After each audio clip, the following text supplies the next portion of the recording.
At Coors Field in Denver, Colorado, welcome to this presentation of New York Mets baseball on Pix 11. Tonight, the Mets play the Colorado Rockies. New York Mets baseball is brought to you by your Tri-State Honda dealers. By Sixt, don't rent a car, rent the car. Sixt, rent the car. By Dave's Killer Bread, bread amplified. By ShopRite, helping you get it together.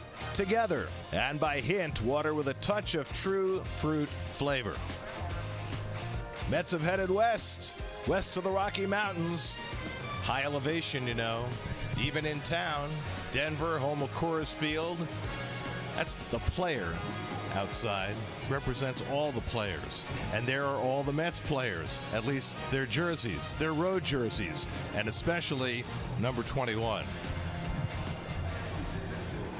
And a pleasant good evening, everybody, and welcome to Denver. Gary Cohen, Keith Hernandez with you tonight as the Mets open a 3-game series against the Colorado Rockies. Mets come from Chicago, where they lost the first 2 games but found their offense last night. 10 runs and 15 hits, and now head into the high-run environment here in Denver. Well, big breakout. Pete Alonso, of course, with his 19th home run. Alvarez continues to hit.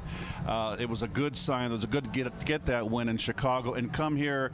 I call this the friendly confines of Coors Field, because this is a hitter's paradise, and let's see if the Mets can take advantage of the high altitude. Max Scherzer's never fared well in this ballpark, but he was terrific his last time out against the Cleveland Guardians in the first game of Sunday's doubleheader. Well, he threw 6 strong innings. I felt that Verlander and Scherzer have both been like spring training, kind of getting themselves, get the rust out. Well, this last start against the Guardians, he was just spot on. Went to his breaking ball. Remember the start before where he didn't have it. He couldn't get his breaking ball over. That start right there, he had it all working. Mets have Scherzer tonight and Verlander tomorrow, and they head into Coors Field hoping for better times. It's the Mets and Rockies. All the action coming your way tonight on Pix 11. Brought to you by Kia, movement that inspires. Make your summer special. Visit kia.com to learn more. By CFSC, go to any of our locations and pick up your prepaid Yes debit card. By Prevagen, the #1 pharmacist recommended memory support brand. And by Polestar, the way electric cars used to be. Is that guy in the kayak going to get out of that mess? It looks like trouble. Looks like he's paddling uphill.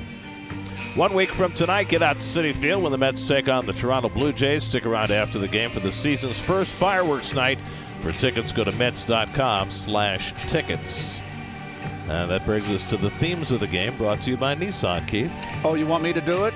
Well, shoot, we are up in the mountain high, gold rush, mountain climbers, skiers, 18 stolen bases. They're slow climbers. That makes sense. Gold rush. Elias Diaz, oh my goodness, he's wearing it out. And Starlin Marte, he loves it here. And look at that bug. Be careful. It's crawling uphill. Maybe he'll make it, just like the kayaker. We'll come back and let you know how he did. First pitch is coming right up. So don't let anybody tell you that it can't be done. He's on top of the world. Looking down on creation. Brandon Nimmo back in his home part of the country. Loves playing here at Coors Field. Grew up in Cheyenne. Not all that far away. Big Rockies fan, and he had a game to remember against the Rockies 3 weeks ago. He certainly did. First game of the series. A bullet home run. 1-0 Mets. And look at this sparkling catch. And he was the hero of the day as the Mets would go on to victory, Gary. And that home run was the deciding run. It was the only run. Yes. It's a 1-0 game. The only game the Mets won in that series. Rockies took 2 out of 3. Scored 13 runs in the last game of that series at Citi Field.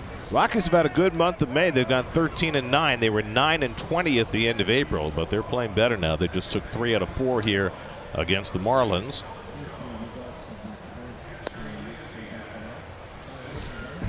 Bud Black now in his 7th year with the Rockies. So the Mets won the first one. The Rockies took the next 2. And now the rematch in Denver, where the Mets have had some success recently. They've won their last 3 series at Coors Field, but historically this has been one of the hardest places for the Mets to win. They're 41-57 all time at Coors Field. Your optimum starting lineup for the Mets: Tommy Pham gets a start in left field. Night off for Mark Canha. Daniel Vogelbach will DH, and Francisco Alvarez will catch.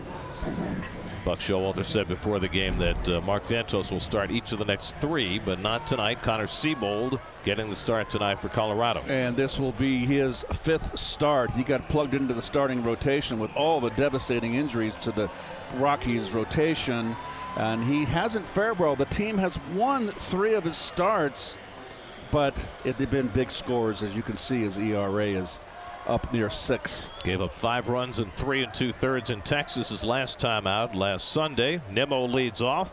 Brandon had a big night in Chicago last night. Went 2 for 6, including a triple. And the first pitch of the night from Siebold is in for a strike, and we're underway. Brandon begins tonight 9th in the National League in on-base percentage, 5th in base hits. He already has 58 hits. We're not yet a third of the way through the season. Finish a third of the season when this series concludes. And the breaking ball misses high to Nimmo. A ball and a strike. Nimmo, Lindor, and McNeil for the Mets, who banged out 10 runs and 15 hits last night. This is a ballpark that breeds base hits. You don't get as many cheap home runs here as you used to since they put in the humidor, but there's so much room in the outfield to account for the altitude that base hits fall in more regularly here than they do anywhere else. And Nimmo takes a changeup low, and it's 2-2. Well, the Rockies lead the league here in doubles, and this is a ballpark where you can hit doubles and triples. 27-year-old Connor Siebold making just his 11th major league start, and Nimmo just barely got a piece of that sinker to stay in the at-bat. This is a beautiful park, I must say. It's a treat to come here. I love the right field line with the old-fashioned scoreboard of around the baseball. And it's a comfortable night too, which after the last 2, that counts for a lot.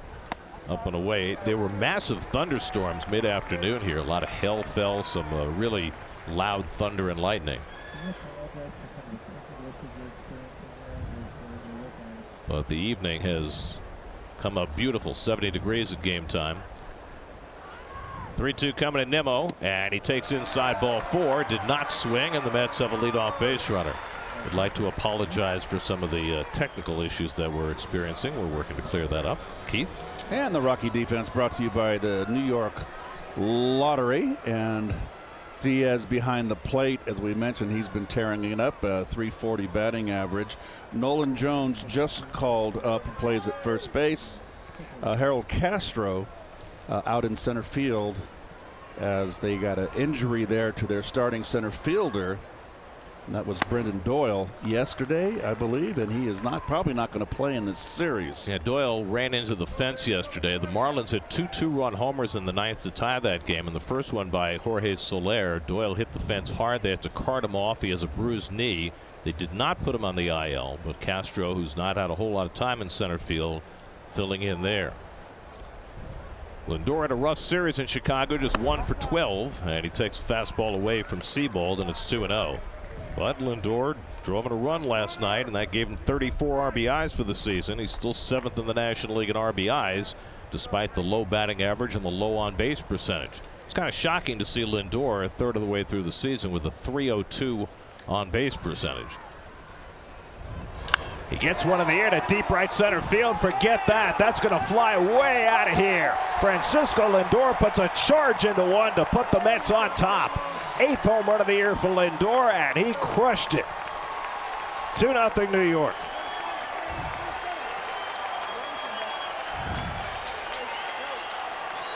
So the Mets waste no time. Leadoff walk to Nimmo, and Lindor, who's been struggling especially from the left side, with maybe his best left-handed swing of the season. Well, Lindor likes the ball down. He wants it down and away. And look at the catcher reached for the middle. So he got too much plate, and that's right in Lindor's wheelhouse. 439 feet. And so the Mets off to a rare fast start. They scored a run in the first inning last night in Chicago. It was only their 11th first inning run this year. Now they've got 13, playing their 52nd game. Jeff McNeil had 3 hits last night, 3 for 4 and a walk. And Jeff golfs one in the air to left. Long run toward the line for Profar. And a step into fair territory. He makes the catch for the first out of the night. Profar was way over in left center field and had to go a good distance to get to that ball. Caught it right before he got to the foul line. That's got to feel good for Lindor, Keith. I mean, we've seen him swing the bat well right-handed, but not so much left-handed. I liked him all year from the right side. He just gets a little long here from the left side, and he chases because he swings long. There's Pete Alonso with 2 home runs in the series in Chicago, including 1 into the well in right field last night. A place where very few right-hand hitters hit them. He's hit 6 home runs in his last 9 games, 19 for the year to lead the majors. And Seabold misses high, and it's 1-1. Well, here's number 19, and this was against a crosswind.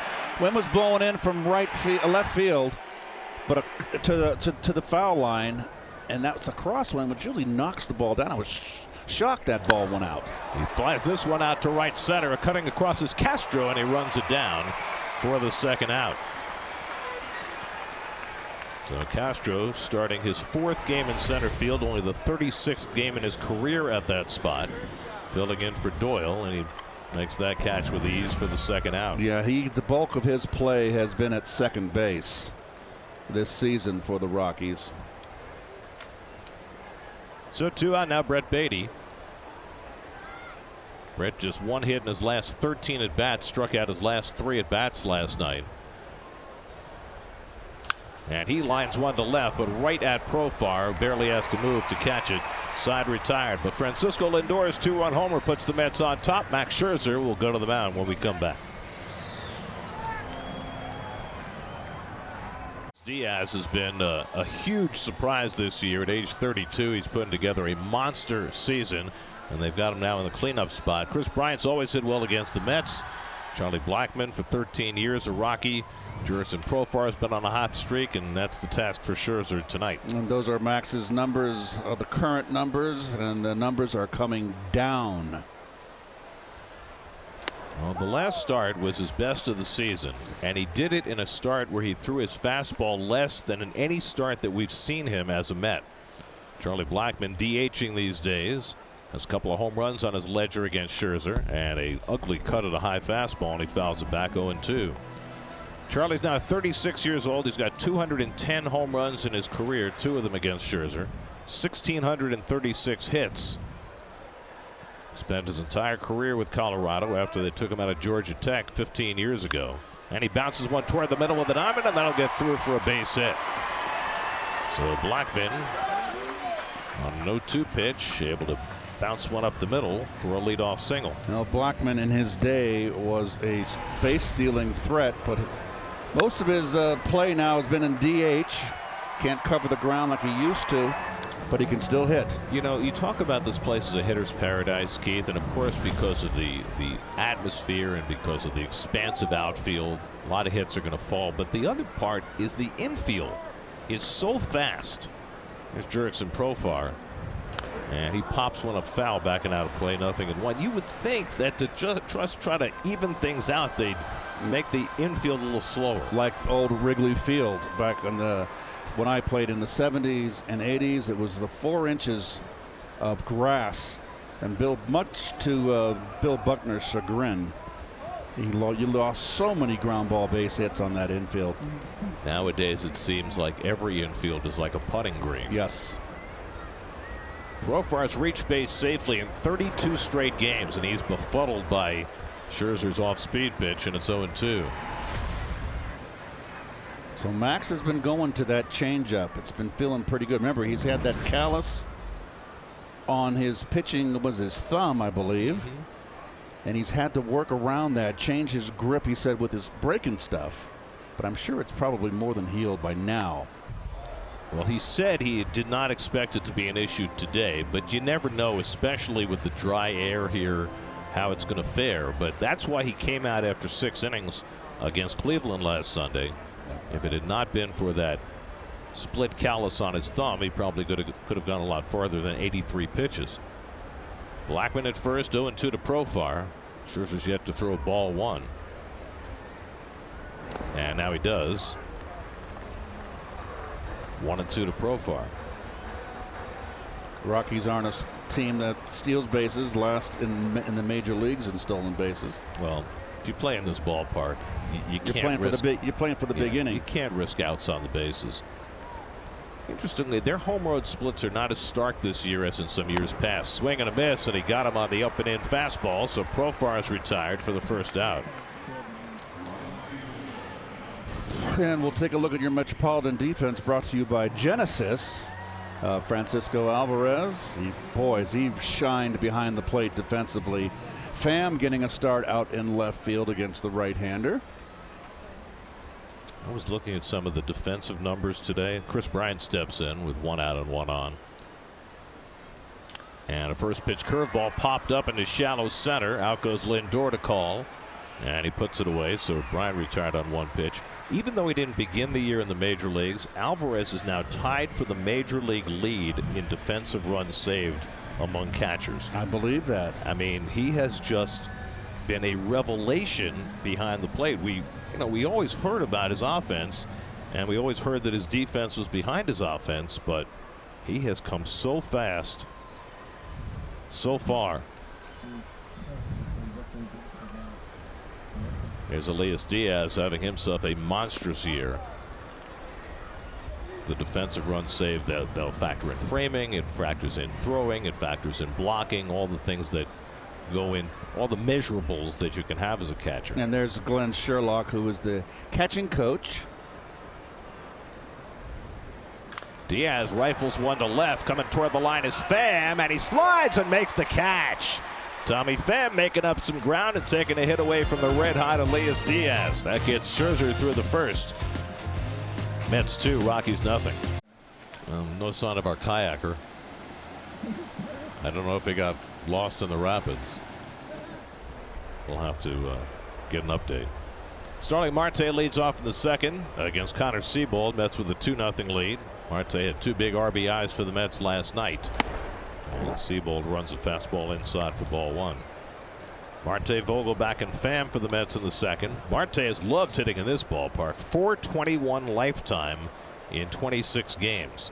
22 RBIs in those 26 games. Slider by Seabold has him missing 1-1. Bud Black's lived through some losing seasons the last few years with the Rockies. Took them to the postseason in 17 and 18, but last 4 years they've all been sub 500 as they seem to be in a constant rebuild. Seabold picks off the inside corner, and it's 1-2. This is what they say about Seabold. When he gets 2 strikes on a hitter, he just has had difficulty putting the hitter away.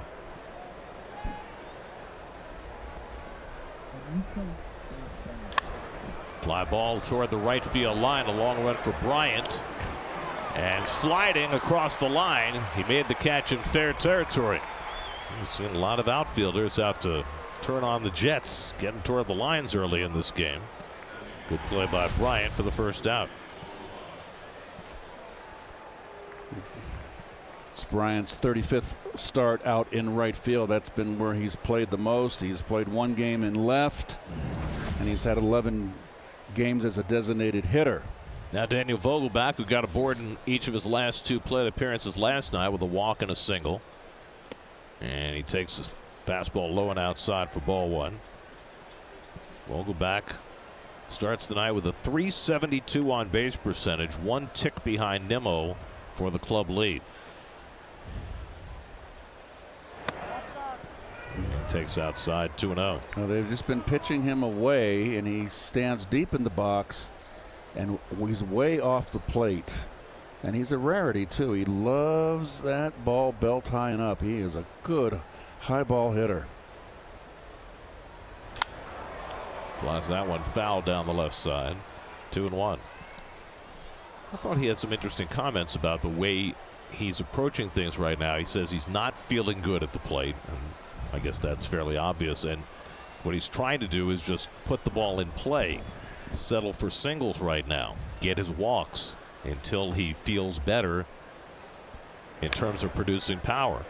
he's hit a lot of balls on the ground thus far, and you know, he makes the expressions when he's up at the plate. You can tell he's not happy and not comfortable at the plate. He said he was searching for it. He does a lot of video, looks at the video, extra BP, all that stuff. He pulls that one on the ground right at Trejo, the second baseman. And that's the second out. So Seabold's retired the first two here in the second. Meanwhile, in Atlanta, the Phillies and Braves are in the midst of what looks like it's going to be a phenomenal series. They played back and forth all night last night. So Travis d'Arnaud got the big hit in the eighth, and the Braves won 8-5. Tonight, Phillies were up 2-1. Braves went up 3-2, and the Phillies just went in front 4-3 on a Brandon Marsh 2-run single in the top of the sixth. Tommy Pham takes up and in for ball one. Braves with their win last night, 5.5 up on the Mets, 6.5 on the Marlins, and 8 on the Phillies. Their best start through 50 games since 2003. I mean, that's a 4-game series, and you know, nobody gets permanently buried in May. But if the Braves were to sweep 4 games from the Phillies, that would put the Phillies in a huge hole.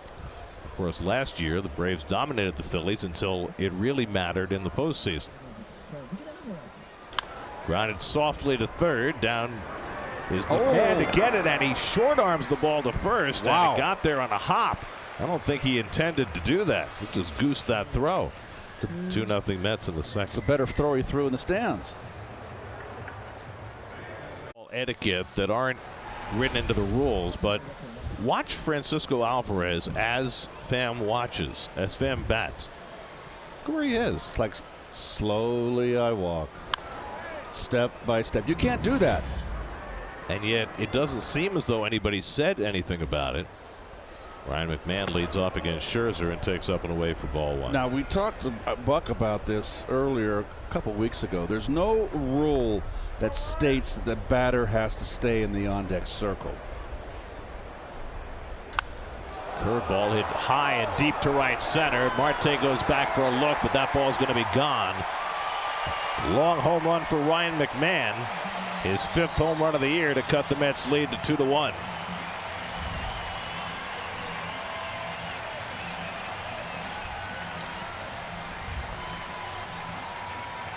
Max gave him a curveball to hit, and McMahon didn't miss. 2-1 New York.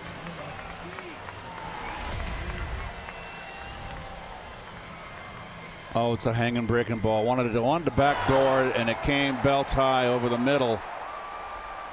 And when you hit it here, it's gonna go. It's only the 41st home run for the Colorado Rockies this year. So it's just right there. He didn't rush out. Let the ball come right into your bat. 430 feet from McMahon to almost the same spot Lindor hit his. Now Scherzer jams Harold Castro with a cutter, and he fouls it back, and it's 0-2. Castro filling in at center field for Brenton Doyle, who got banged last night. Bruised his knee. Castro's always been able to hit. 5 years in Detroit, he hit .284. Pulls one toward the hole, and Alonso with a diving stop gets to his knees and throws him out. Beautifully done by Pete Alonso to rob Castro of a hit. 1 out. Very nice play, diving in the backhand. That's a great angle. There's Petey. I tell you what, he's worked hard at his first base, and whatever he can get to, he's sure-handed. So 1 out and nobody on. Now Nolan Jones making his Rockies debut tonight. C.J. Cron is the regular first baseman for the Rockies, but he's on the injured list with back spasms. Hasn't even swung a bat yet, so he's a ways away.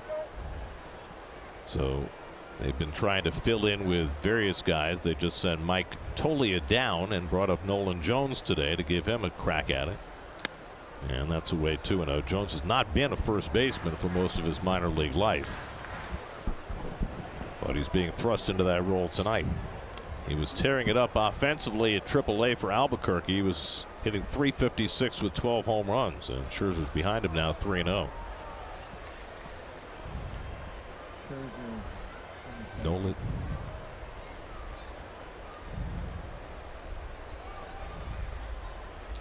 3-0 coming.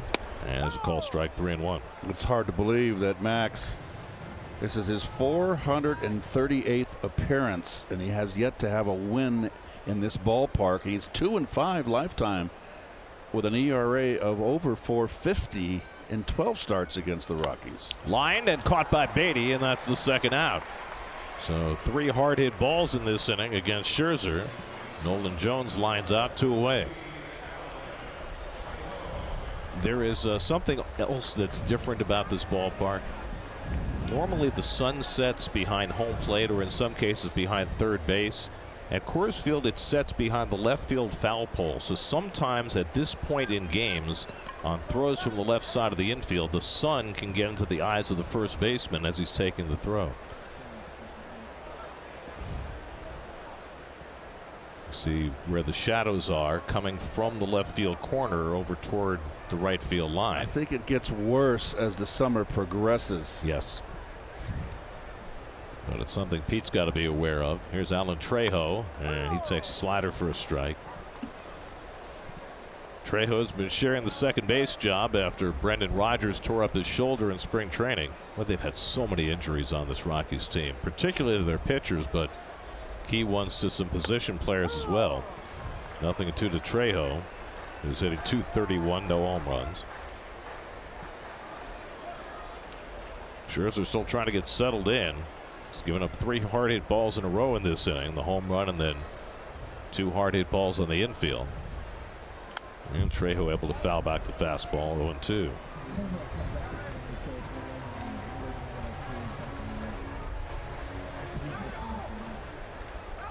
That sun in the eyes of the fans down the right field line. Should be gone in a few minutes. 0-2 coming, and the breaking ball bounced foul. After Chicago's weather, it's a little,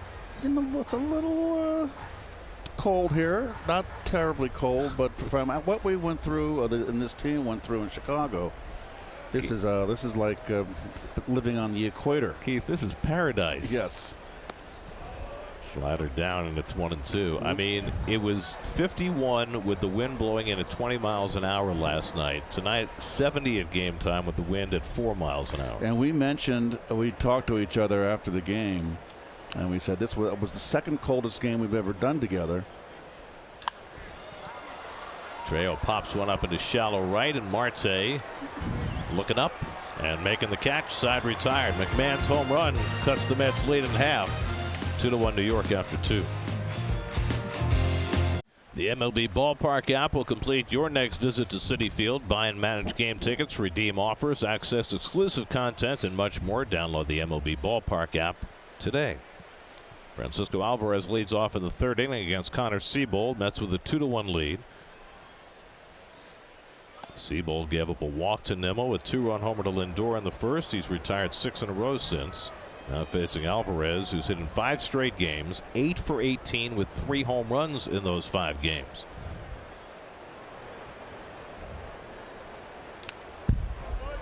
He takes a cut. They're working on his tightening his swing up and getting him to level off a little more. But boy, he doesn't get cheated up there.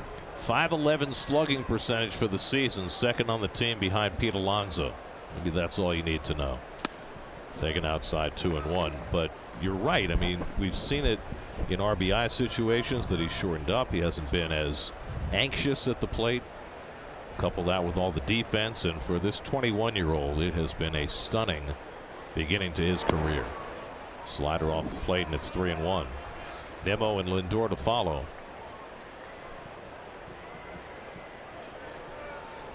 Tomas Nido activated last night, caught the 9th inning. Probably will get one of the remaining games in the series this weekend.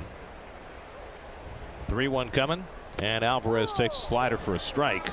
He didn't think so. 3-2. Ron Culpa is the home plate umpire tonight. Brandon is in a good spot. Well, you know, it's interesting in light of what we showed with Alvarez before, as he gets hit by the pitch and goes down to first base. It was going to be a ball 4 anyway. That's the 5th batter that Seabold has hit in just 33 2/3 innings. That's a lot for a guy who's supposed to be a control pitcher. He wanted to come inside, and he did come inside. You know, one thing I've noted, Keith, after we showed that Alvarez video from before, is how close behind home plate the on-deck circles are here. Normally they're a little further apart. Yeah. You know? Well, the dugouts are closer to home plate as well. Right. So here's Nimmo, who walked and scored in front of Lindor's home run his first time up. And that's right on the corner for a strike, 0-1. Nimmo has at least one hit in each of his last 13 games at Coors Field. Against the team he grew up watching. Connor Seabold on the mound. He grew up as an Angels fan in Southern California, went to Cal State Fullerton. Laguna Beach. His product. His pitching hero was Garrett Richards, who many Met fans might not know, but for a few years there was just a spectacular pitcher for the Angels before the injuries bugged him. And a changeup outside. It's 2-1. Seabold, drafted by the Phillies in the 3rd round in 2017, traded to the Red Sox in a deadline deal when the Phillies needed bullpen help. They got Heath Hembree in that deal, and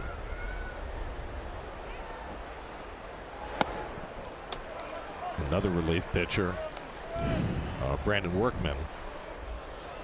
But he quickly fell out of favor in Boston. He made 5 starts for the Red Sox last year, didn't fare well at all, and they traded him to Colorado for a player to be named later. And now Seabold getting a chance here with all the injuries to the Rockies staff. Behind Nimmo, 3-1, and he walks him again. So the Mets have the first 2 men on in the 3rd, as Nimmo has now walked twice tonight. And here comes Lindor, who hit one into orbit his last time up.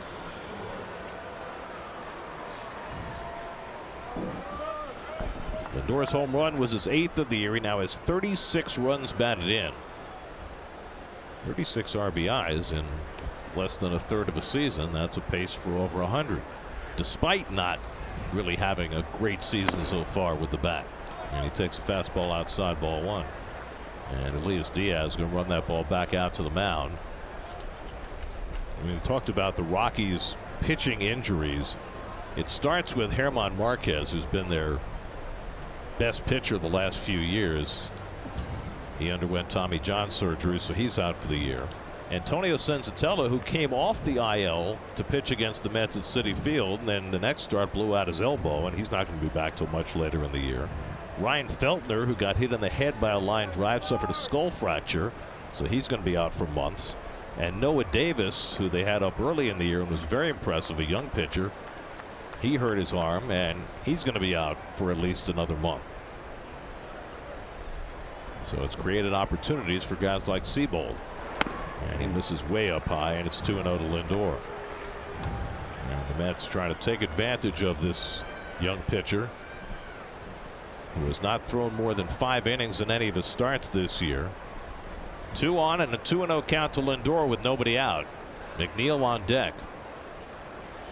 And Francisco takes that one to the knees for a strike, and it's 2-1.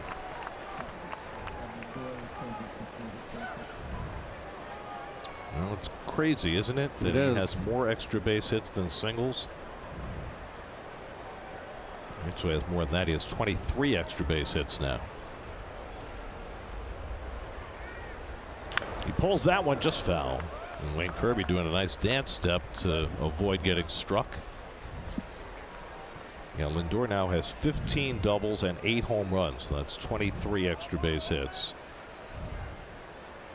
and 23 singles.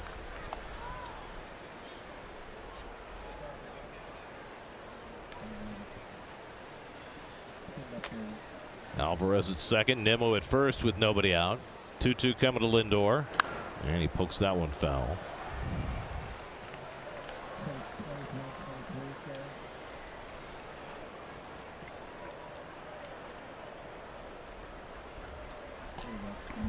So there's the updated number. 23 singles, 23 extra base hits. Still impressive. Shortstop Tovar moving in behind Alvarez at second just to let him know he's there. And Lindor pops one foul. That'll go back out of play. Well, he's throwing fastballs here, and boy, oh boy, Lindor's had 2 pitches to hit. He just fouled them back. Phillies have added a couple of runs. They now lead the Braves 6-3 as they play in the 7th in Atlanta. 7th pitch of the at bat coming to Lindor. And he lays off the back foot slider, and it's 3-2. We'll see. Bold just hit Alvarez with a 3-2 pitch, walked Nimmo, and now he's got another full count. Rockies bullpen did a lot of work yesterday in their 7-6 walk-off win against the Marlins, so they would love for Seabold to get deep in this game. But Lindor by himself is making that problematic. He's already seen 8 pitches in this at bat and still going. 47 pitches, Gare. Nobody out in the 3rd. Nice crowd tonight, Keith. Beautiful. A lot of Met fans here. Holiday weekend. Including your kids? Yes, I got the whole family here. All 3 girls, grandkids. Again, the 3-2, and that's popped up on the infield or behind the plate. And Diaz comes back toward the on-deck circle and grabs it. So Seabold wins that battle as he gets Lindor to foul out for the first out. Well, just so you know, Met fans, ball club with the night game last night at Wrigley Field got in. I got in the hotel room, which means the players did as well, at 2:30 in the morning. And so they've had a quick night, and here they are back at it again. That's baseball. Here's the thing, though. If you're an offensive player, you're probably not sleeping the night before you play at Coors Field anyway. You're so excited. It's like Christmas Eve. You're waiting for the presents to arrive.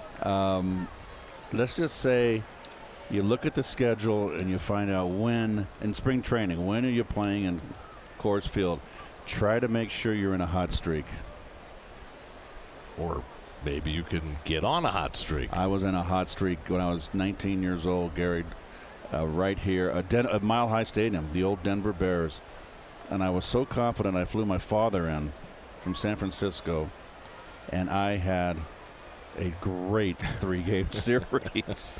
Of course, that's where the Rockies played their first 2 seasons, 93 and 94 at Mile High Stadium, where they would routinely draw crowds of 70, 75, 80,000 to the old Broncos football stadium. On special nights, yes. Yeah. 4th of July, we were there one 4th of July for fireworks and played in front of 70,000. 0-1 to McNeil, and Jeff takes that one away. The ball on a strike. Pete Alonso looming on deck, so quite a task here for Seabold with 2 men on. Mets have only 1 hit so far. That was the Lindor home run.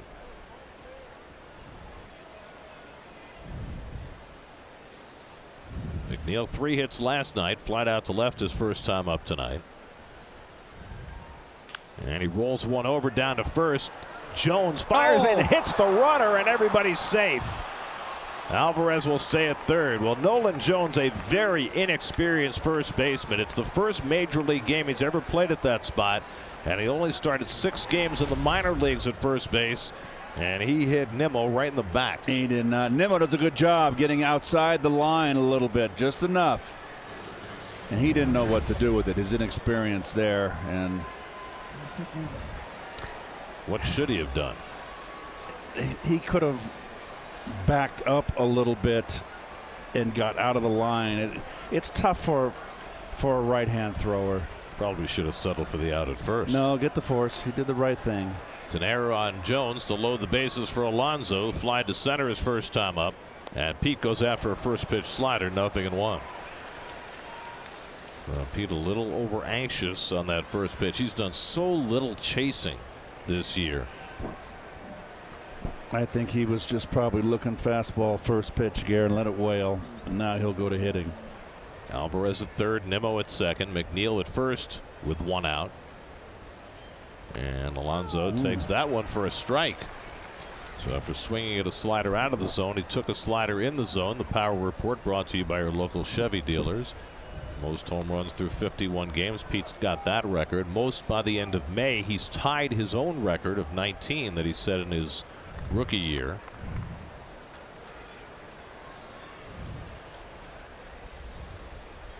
Seabold's ahead of him now, 0-2.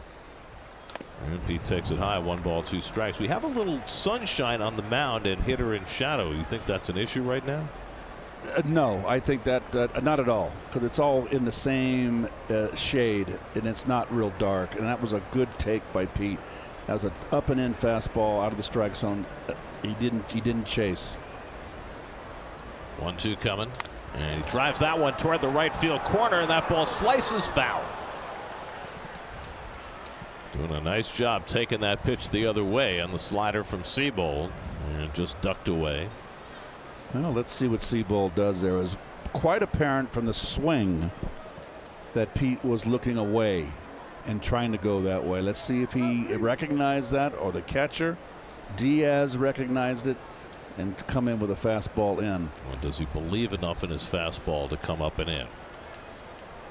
27 pitches already in this inning for Seabold. Bases loaded, 1 out.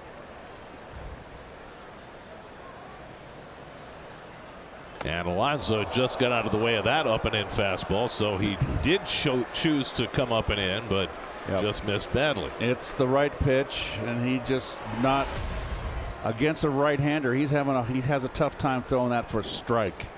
And Pete got a little dusting there. So now, having come up and in, does he go back away? I always like the double up, Gary.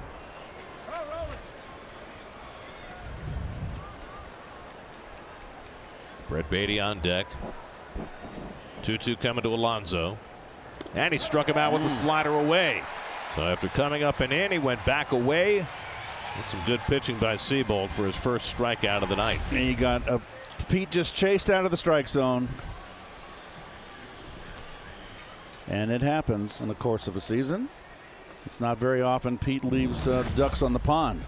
So 2 out, and it's left to Brett Beatty to try and make something of this inning. Mets have gotten a hit batsman, a walk, and an error to fill the bases, but trying to avoid coming away empty-handed. And now Beatty takes the fastball high for ball 1. Beatty lined out to left field his first time up. Brett hitting just 200 with runners in scoring position. 4 home runs, 12 driven in. He's got 3 aboard with 2 out. And he takes that slider inside. 2-0. Good pitch to hit here. Bases loaded.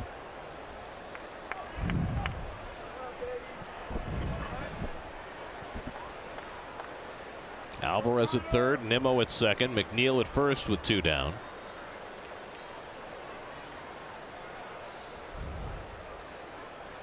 And Beatty takes a borderline strike. Generous call by Ron Culpa, giving Seabold another inch or 2 off the outside corner. That's a big call right there. Instead of 3-0, it's 2-1.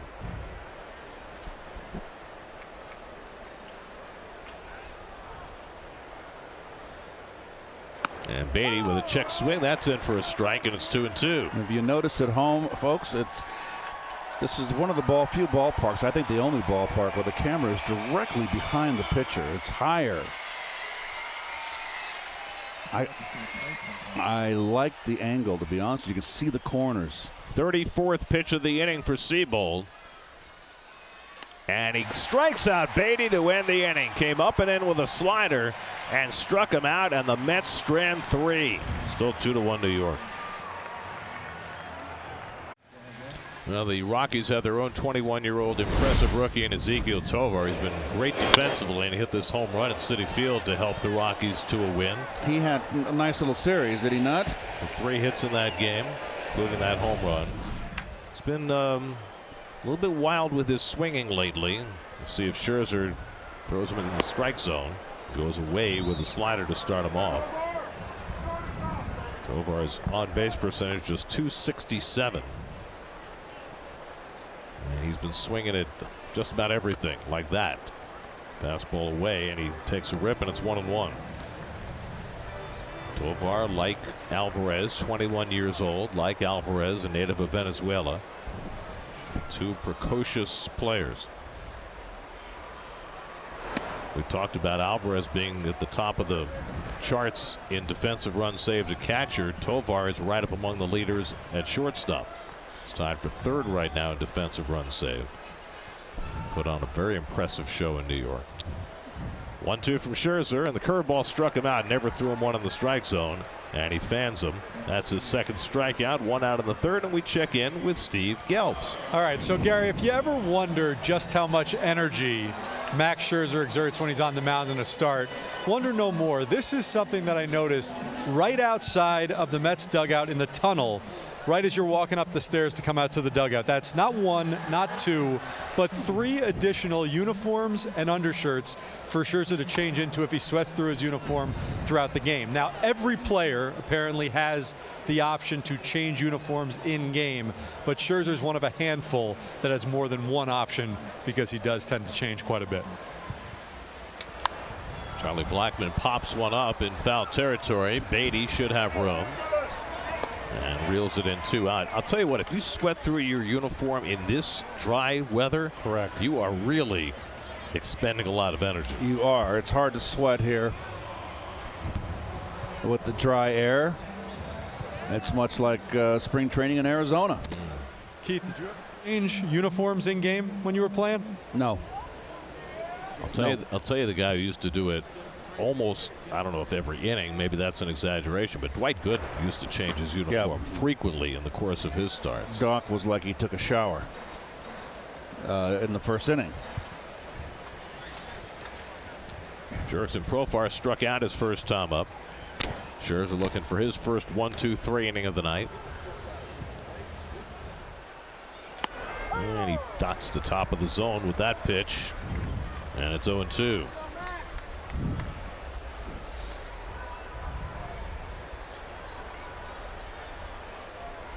Profar, switch hitter, much better from this side. All 5 of his home runs from this side of the plate. And the down and in cutter gets him. 2 strikeouts in the inning for Scherzer. His first 1-2-3 inning of the night after 3, 2-1 New York.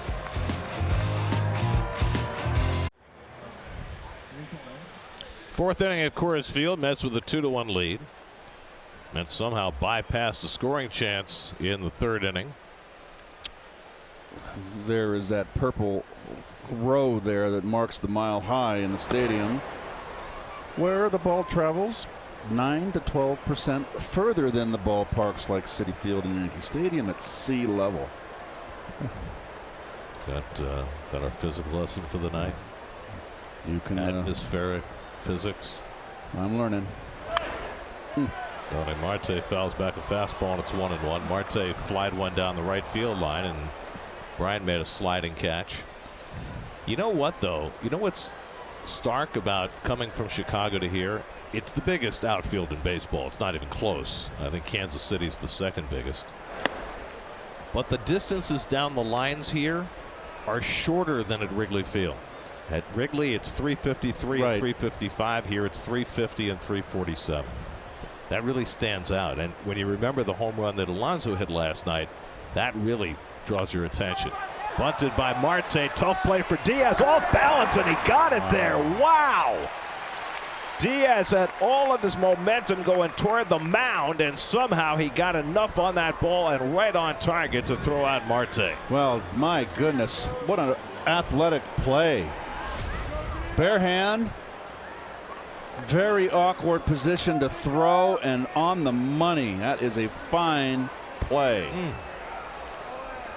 I mean, Diaz had a great season in every respect. He's always been a very well-respected defensive catcher, and he's having an off-the-charts offensive season.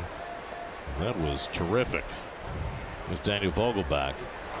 And he grounds one on the right side. Trejo with the diving stop, and he throws out Vogelbach. So 2 splendid defensive plays by the Rockies to start the 4th inning.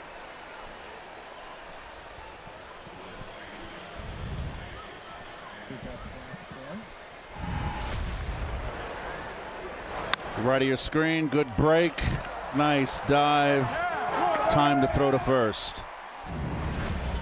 So 2 out. Here's Tommy Pham, who had a slow ground ball to third his first time up.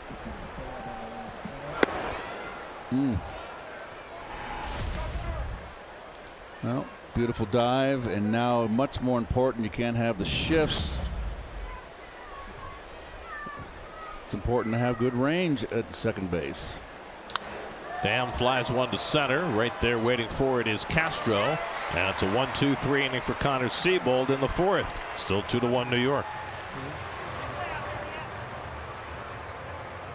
Enthusiastic young men in the stands, waving their Rockies jerseys.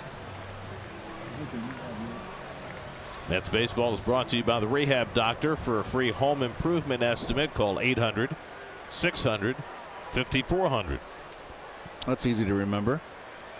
Go ahead. What was it? I forgot.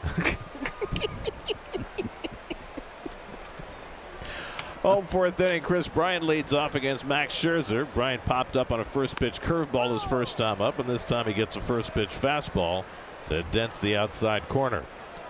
What an odd game this has been. The Mets have had ample chances to score a lot of runs in this game, but they have only two, and they only have one hit, and that was Lindor's home run. But the Rockies have played some really good defense. Connor Siebold got out of an enormous jam in the third, and the Rockies are still in this game. Ryan, Diaz, and McMahon 3, 4, and 5 in the order against Scherzer in the fourth. And he struck him out with just got a piece of it to stay alive. And knocked down Alvarez.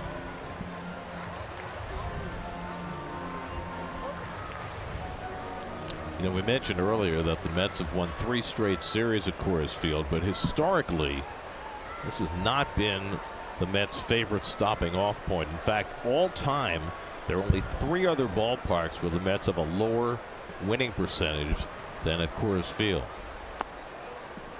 Number 3 on the list is Dodger Stadium. Number 2 on the list was Turner Field. And number 1 on the list, the hardest ballpark for the Mets to win in, was the Astrodome. Although, as I recall, you won a pretty important game there once. Actually, Garrett, we won, I believe, two games there. We did. And very important games. Game 2 and, of course, Game 6. Very big ballpark. Actually bigger than this park. Swing and a miss, and Scherzer gets a strikeout on the changeup. That's his 4th strikeout. And the fact that you were playing in the dome, it's always, I never felt comfortable in a dome. It didn't matter whether it was a Stade Olympique. It just felt different, and they ran pretty good pitchers at you. The good thing about it was AstroTurf, so you had to hit line drives there. A big outfield. You had to have a great center fielder. If you recall, Gary, Terry Poole was their Astro center fielder. On comes Nimmo to retire Elias Diaz, 2 out. He was the center fielder for the Astros that year, and he always had hamstring issues. He couldn't stay on the field. He did not play that series because he was injured. And I think if he had been in center field, maybe Dykstra's ball caught. Instead of Billy Hatcher. Instead of Billy Hatcher. He was a fine outfielder. And we kind of caught a break there. Well, here's the thing about the Astrodome and why the Mets have had such a dreadful record there. As Ryan McMahon steps in and he pulls one down the line, foul. The Mets and Astros came into the league the same year in 1962. Of course, in those days, the Astros were in the National League for younger fans. The Astros spent their first 3.5 decades as a National League team. Anyway, the Astros always dominated the Mets in those early years. Right. They finished ahead of the Mets in the standings. Usually they were 9th and the Mets were 10th in the 10-team National League. But even in 1969, when the Mets wound up winning the World Series, the Astros beat the Mets 10 out of 12 that year. Really? Yeah. So that accounts for the .386 winning percentage for the Mets at the Astrodome. But the Astros had a pretty good member. You had Larry Dierker, you had Don Wilson. They had a good pitching staff. And also, Garrett, growing up in San Francisco, the Giants always could not win in the dome. All those right-hand power hitters, Mays, McCovey, Jim Ray Hart, they could not win in that big ballpark. 1963, when the Dodgers won, they went to, I remember specifically, at a 3-game series there, and they got swept. So the Mets couldn't beat the Astros. The Giants could have beat the Astros. Obviously, somebody was beating the Astros. They didn't win anything. Everybody else. Harold Castro would be next. Scherzer's retired 8 in a row since McMahon's home run in the second. McMahon's 5th home run of the season. Bounces that change up, and it's 1-2. Braves and Phillies are now in the 8th, with the Phillies up 6-3, trying to even up that series.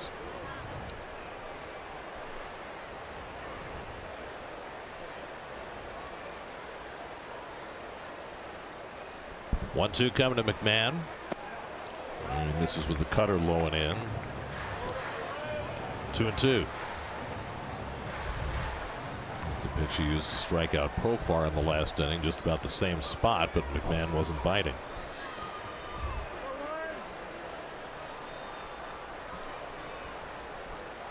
And this time McMahon gets under one. Shallow right center, and Nimmo waiting for it. That retires the side. 9 in a row set down by Scherzer. 2-1 Mets after 4. After the Rocky Mountains. Correct. But the Rocky Mountains aren't only in Colorado. They stretch for 3,000 miles all the way up into Canada. And down to New Mexico, my friend. The Southern Rockies. Not to be confused with the Canadian Rockies. That's the Northern Rockies.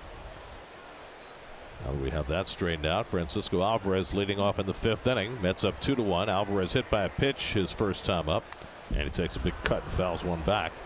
Well, Connor Seabold, got to give him credit. He has somehow survived to this point in this game. He's given up only the one hit, the long home run hit by Lindor in the first.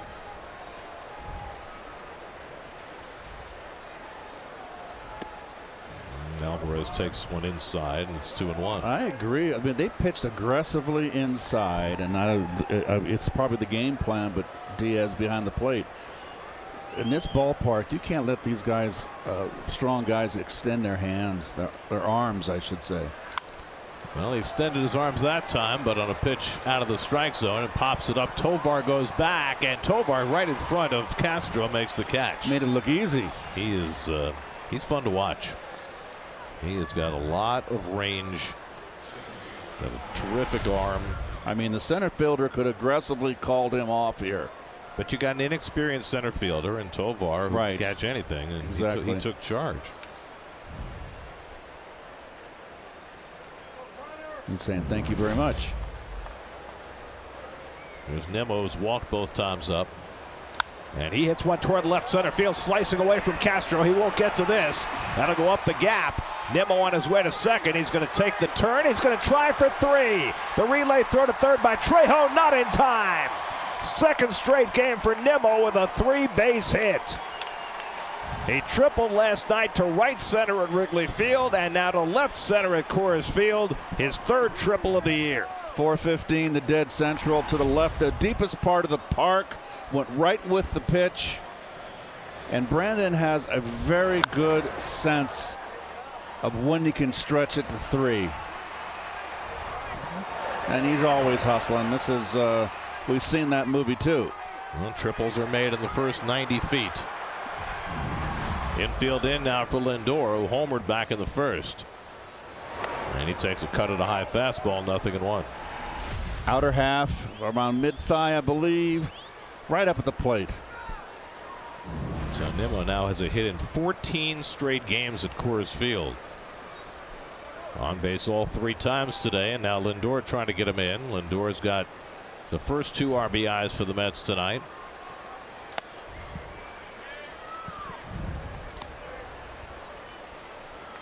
Lindor fouled out in the 3rd after a long at bat against Seabold.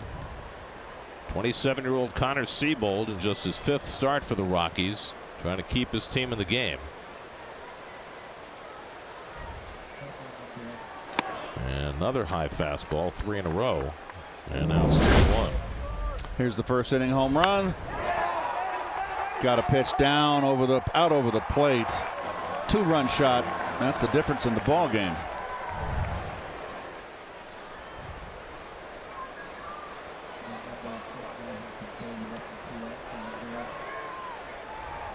And Lindor rockets this one right down the line toward the pole, and it's a foul ball.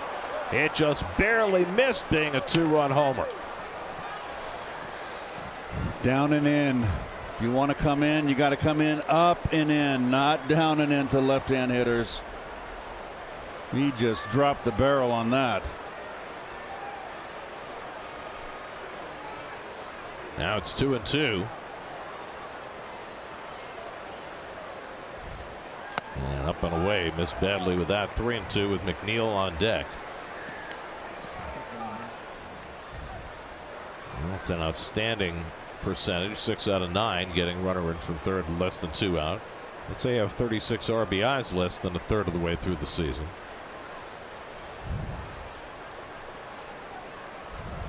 Nimmo at third with 1 out on the infield in. You don't always see managers play the infield in a 1-run game in the 5th inning in this ballpark. It's true.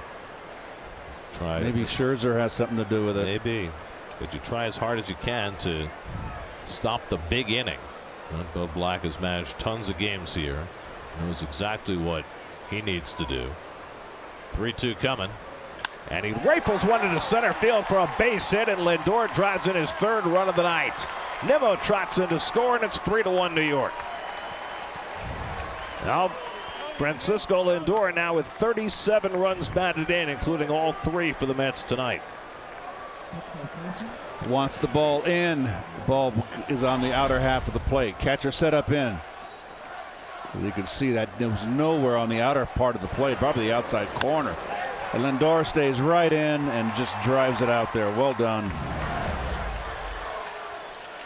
So now McNeil, who has flied out and reached on a fielder's choice, and he takes a fastball outside for ball 1. No action as yet in the Rockies bullpen. Seabold has not gone beyond 5 innings yet this year, and his high pitch count has been 90. He's at 81 right now with 1 out in the 5th.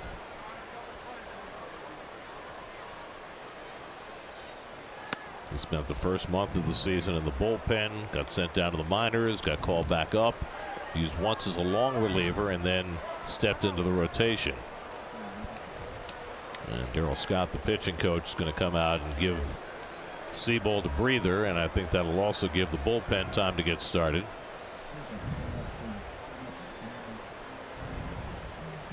This season, you can stream any Mets game on Pix11 on Pix11.com. If you're in the New York area, just go to Pix11.com/Mets Live. Scan the QR code for the full schedule. Matt Caracidi is the first man up in the Colorado bullpen. As we mentioned, the Rockies were hard pressed yesterday. They used Daniel Bard for 2 innings. Pierce Johnson gave up 2 2-run homers in the 9th. Both those guys probably aren't available today. So they're a little short in their bullpen, and they were hoping Seabold could give them some length. It's behind a 2-0 to McNeil with Lindor at first and 1 out.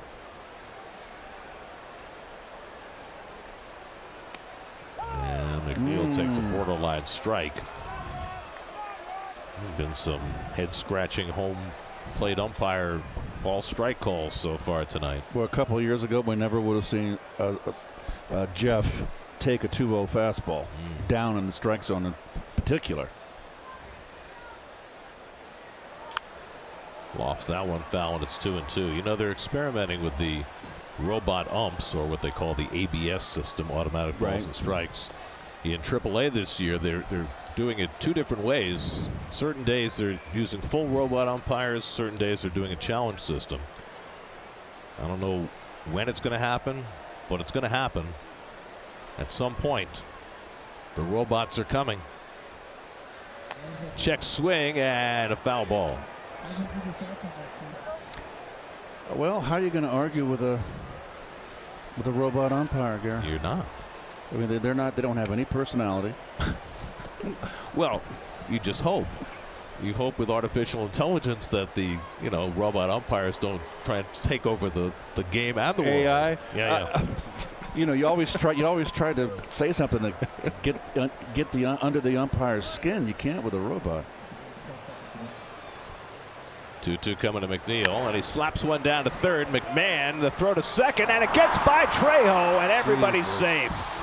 I think McMahon got caught in between throwing the ball to first and throwing to second. We saw him make a bad throw to first earlier in the game, and he threw a changeup to Trejo, who didn't catch it. I don't think Gary, that's the second goose he threw over there. I mean, he just threw a goose. But still, it looked like one that Trejo should have caught, and they're going to charge the error to Trejo. I mean, this is a tailor-made double play. So the second infield error for the Rockies, have actually been a pretty good defensive team this year. They were tied with the Mets for 12th in the majors in defensive runs saved. Yeah, but they've made a lot of errors, Gare. Here's Alonso with 2 men on, and he takes up and in for ball 1. I mean, you got a double play. Come on, guys. Turn it. Could do it in Little League. I saw Seabold. He wanted to exclaim and then realized, I don't want to show up my teammate, and he kind of pulled his arms in. 30th errors. No, today 30 errors now up on season 4. Colorado. Lindor at second, McNeil at first. Another chance for Alonso. He drives this one out to right center field. Back goes Bryant. He'll get there, and he makes the catch. Tagging at second is Lindor, and he'll go over to third. Boy, Pete's had some opportunities in this game.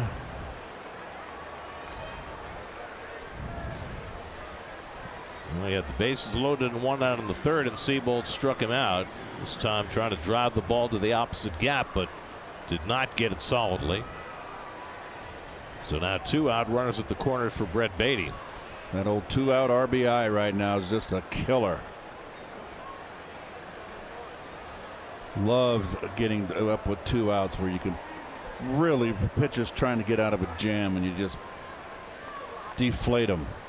Beatty is lined out and struck out 0 for 2. And he takes a knee-high fastball for a strike.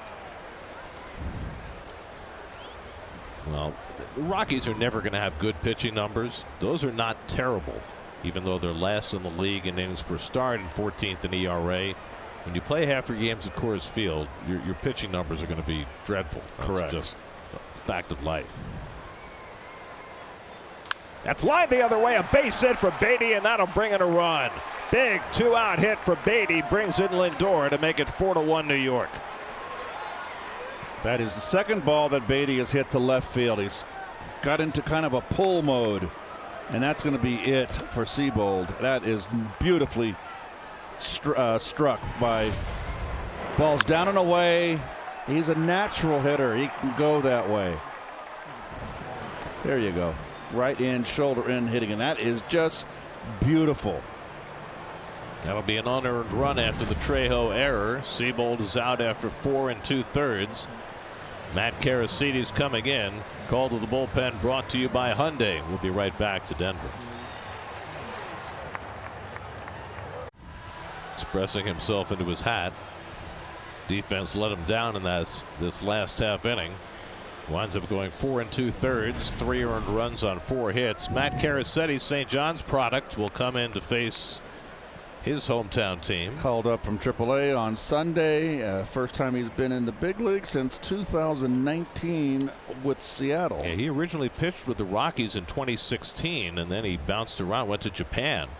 Pitched for the Yakult Swallows for a while. Came back to this country. Had that stint with Seattle you mentioned. Pitched for the Long Island Ducks last year in the Atlantic League. And now Karasides, who came out of St. John's in 2012. Now 31 years old, back in the big leagues. Marte's had 2 good defensive plays made against him. Bryant made a sliding catch along the right field line in the second, and then Marte tried to bunt for a hit, and Diaz made a spectacular play to throw him out.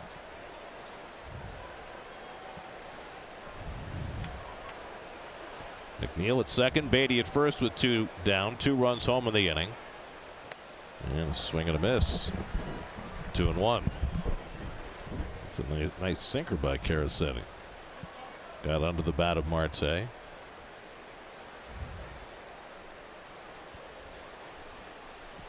And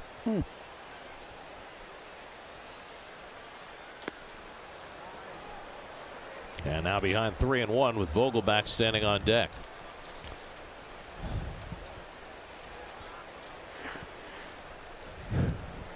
Just starting to get dark. Lights starting to take hold at 8 o'clock in the evening. Mountain Daylight Time. Fouled off by Marte, 3-2.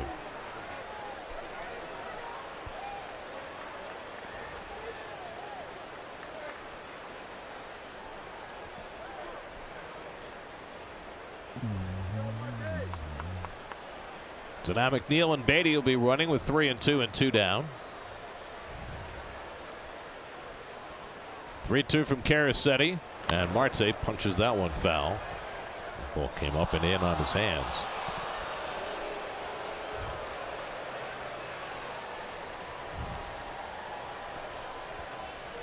Max Scherzer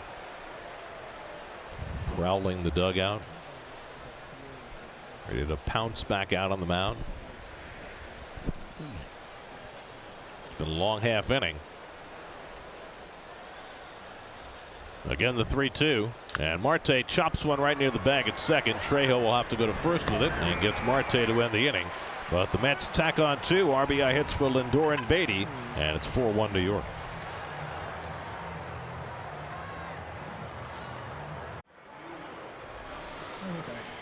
Some of the exterior of Coors Field, built in the lower downtown section of Denver, part of town where nothing was happening until the Rockies built this beautiful stadium. Harold Castro leading off in the home 5th inning. Takes a strike from Max Scherzer. Castro was robbed of a hit on a diving play by Pete Alonso his first time up. Max has retired 9 in a row since Ryan McMahon's home run in the second. Now has a 3-run lead to work with, and he misses down with the changeup 1-1. Scherzer threw just 50 pitches in the first 4 innings.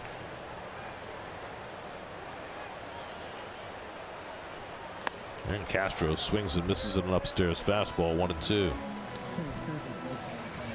know, there have been years when the Rockies had just gaudy home numbers and dreadful road numbers. This year's been a little closer. Produced more offense home than road, but not as drastically as in the past.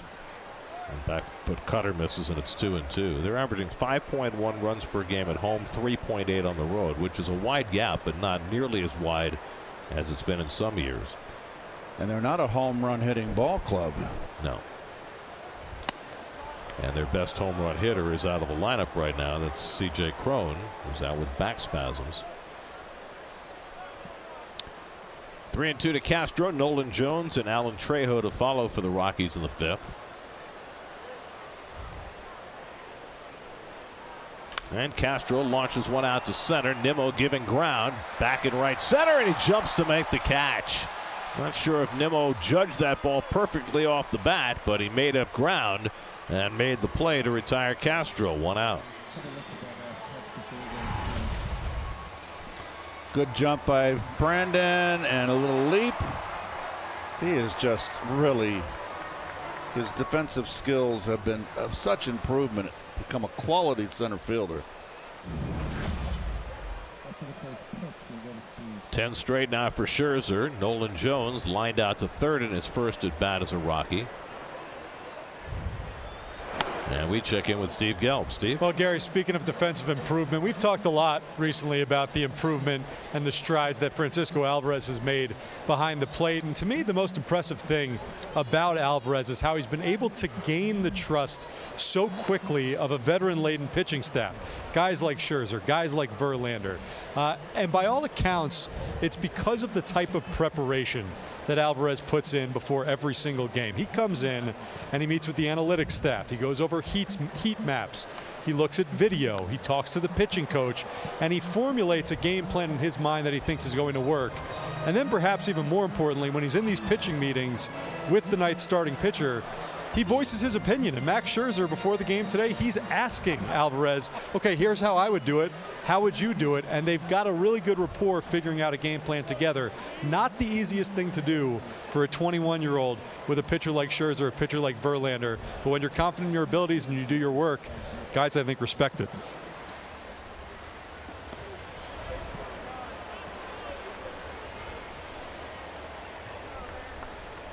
Well, he certainly has the confidence of this pitching staff. And I think, you know, in some aspects, Steve, maybe it's easier with pitchers as experienced as Scherzer and Verlander, as Jones takes a call, third strike. That's 5 Ks for Scherzer and Carrasco. And you've got guys who have been around for a long time and have full confidence in themselves, you know, as opposed to some pitchers earlier in their careers who might be more insecure in what they do. Yeah, I totally agree with that, Gary, but what I think is worth noting is that I think it's also easy for a young player, a young catcher, to get steamrolled by guys like that and just kind of defer in those meetings. Hey, Max, you obviously know best, so do what you want to do.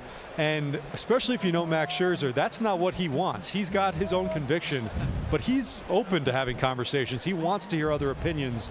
And Alvarez, at this very young age, is doing that, and the guys are really enjoying that back and forth. Nobody loves an argument more than Max. Well, you know, it's never too late to learn. 2-0 to Trejo, who flied out to right his first time, and he gets tied up, but he stopped the swing in time, and now it's 3-0. Max has not walked about it tonight. Rockies have had 2 base runners, a single by Blackman in the first, a home run by McMahon in the second. Since then, Scherzer's retired 11 straight. And there's a strike to Trejo, 3-1. Justin Verlander gets the ball tomorrow night. Unlike Scherzer, he's had a lot of success pitching at Coors Field.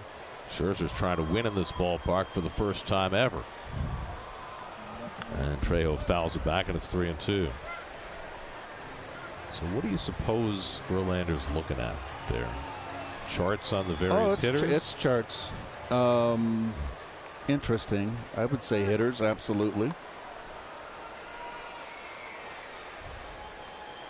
3-2 coming to Trejo. And it's pulled down to third, past a diving Beatty and down the line. Pham goes into foul ground to get it, and Trejo pulls into second base with a 2-out double. 6th double of the year for Trejo, and that snaps the string of 11 straight retired by Scherzer.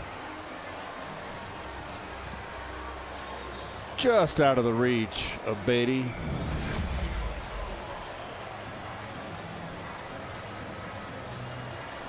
So the Rockies have their 3rd hit of the night. And now the number 9 hitter, Ezequiel Tovar. So Scherzer threw Tovar 4 pitches his first time up. Not a single one was in the strike zone, and Tovar struck out.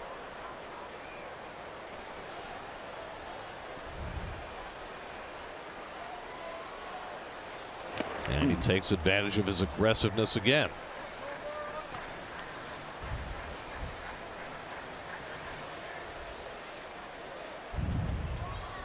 Tovar got his big league debut last year, much like Alvarez. He played just a handful of games for the Rockies. Now the full-time shortstop. That's not a good hack. No. I mean, the rep is that he chases, and Scherzer has taken full advantage of it.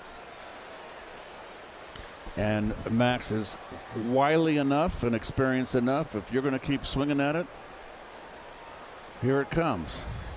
They want to go upstairs here, out of the strike zone, Gare.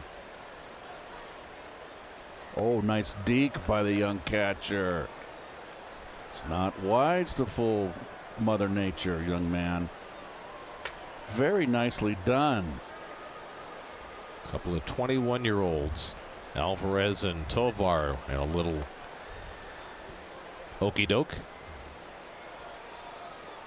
And the curveball struck him out, and so Scherzer takes care of Tovar. That's his 6th strikeout. Mets have a 4-1 lead after 5. Struggling, Michael Conforto, 4 hits against the Brewers last night. The Orioles have been going great guns, although they lost tonight. Blown out, as a matter of fact, by Texas.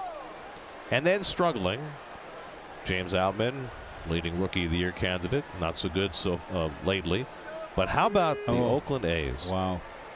They have the worst 52-game record since the 1932 Boston Red Sox.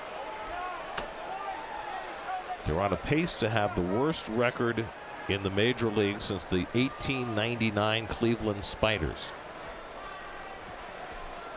Well, I tell you what, there's a lot of 1962 Mets that up there, and Vogelbach strikes out against Matt Caracetti to lead off at the 6th.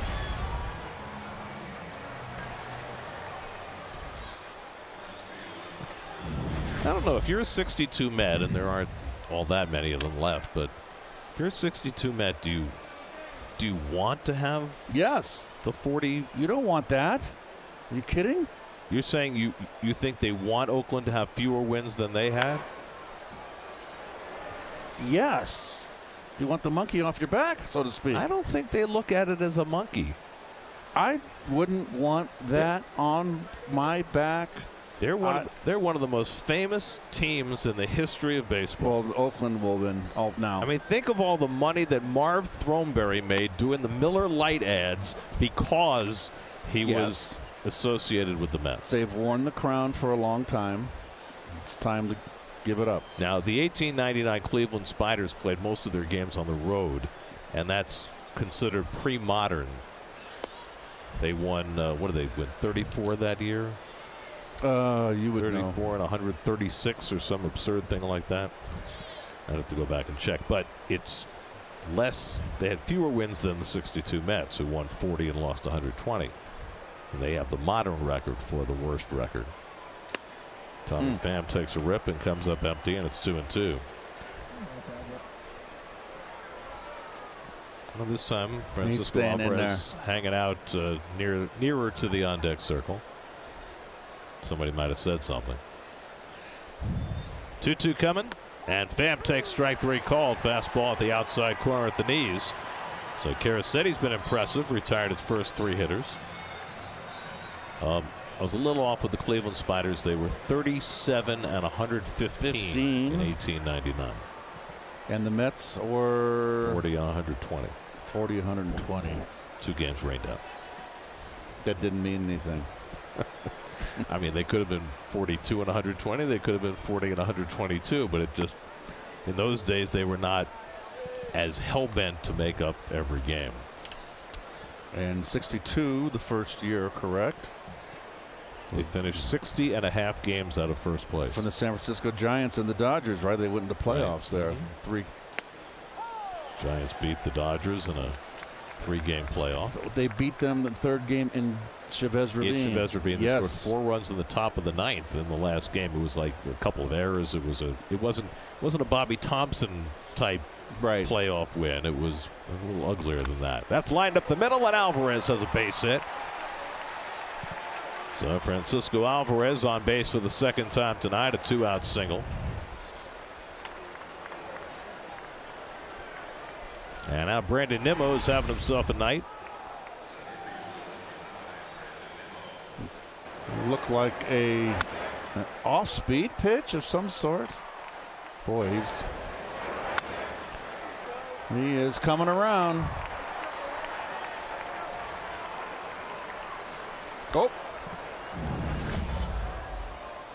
Okay, so I just heard from my confrere Howie Rose. Howie says, and I quote, "I want that 40 and 120 to stand forever. Part of our heritage." Oh, From Howie. that to a world championship in the 8th year. Oh, Howie, go to Florida and go hit some golf balls. He said, "Go A's."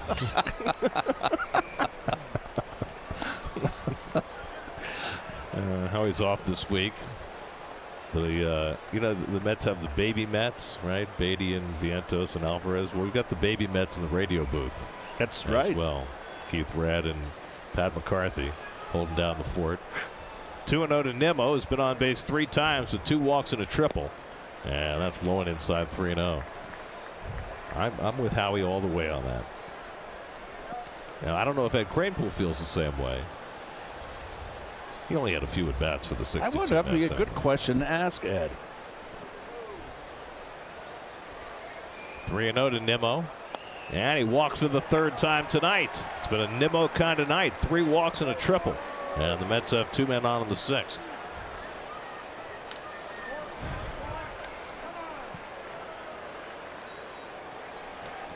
So now Francisco Lindor, who drove in the first 3 Met runs tonight with a 2-run homer and a single.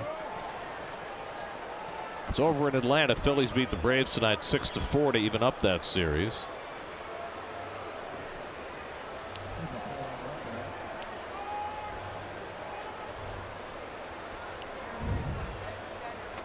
semifinal. Taijuan Walker started that game for the Phillies. So the Mets have an opportunity to get back to 4.5, right in the middle of the hunt.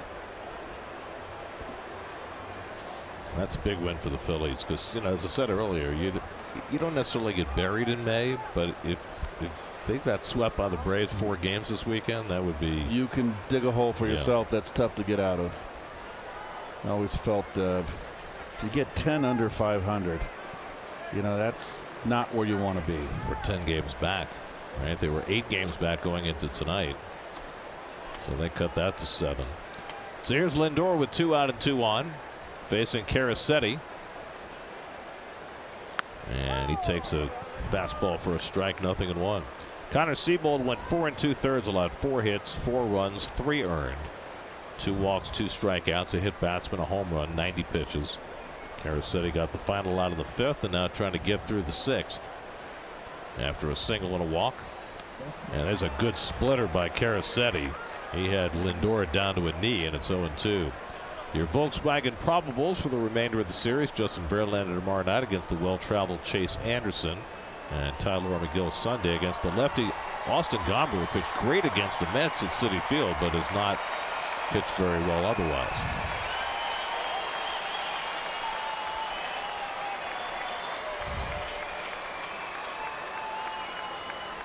So now Caracetti with a 2-strike advantage.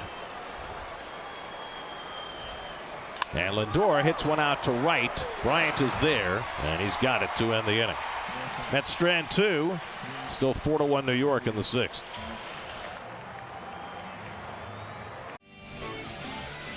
New York Mets baseball is brought to you by Toyota. The summer starts here at Toyota. Let's go places. By MSC Cruises, discover the future of cruising. And by Empire City Casino by MGM Resorts.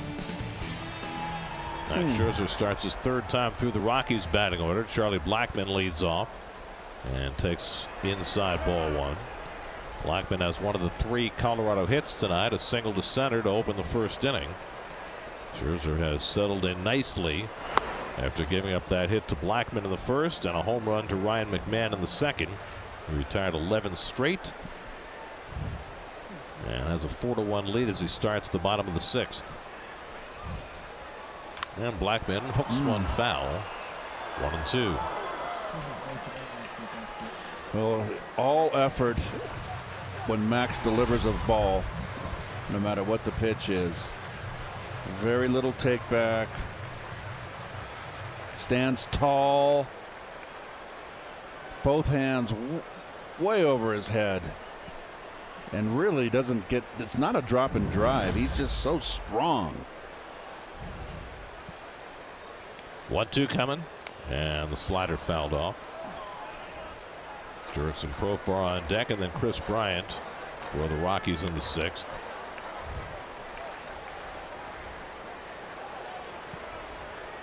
Scherzer's been a little more reliant on his fastball tonight than he was in his last start. And a cutter pulled foul.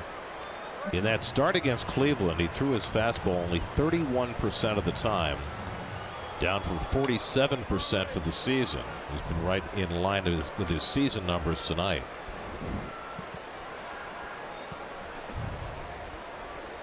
One-two coming to Blackmon, and it's popped up foul, first base side. Alonso hoping for a play, but it'll be out of play.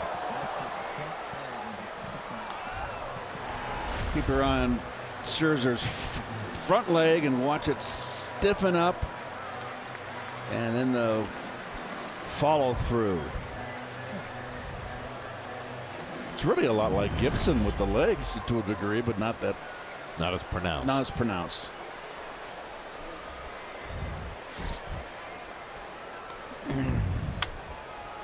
Gibson, you felt at some point in that follow through, had his back turned toward you. You wonder how he ever fielded his position. And he was so far. Yes, he was such a great athlete.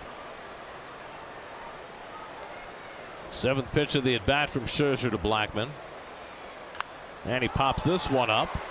This one might stay in play. Alonso and Alvarez, and it's Alvarez. He can't get it. That's one where Pete, I think, has to give Alvarez a little more help. Yep, he's got to come in there and get it.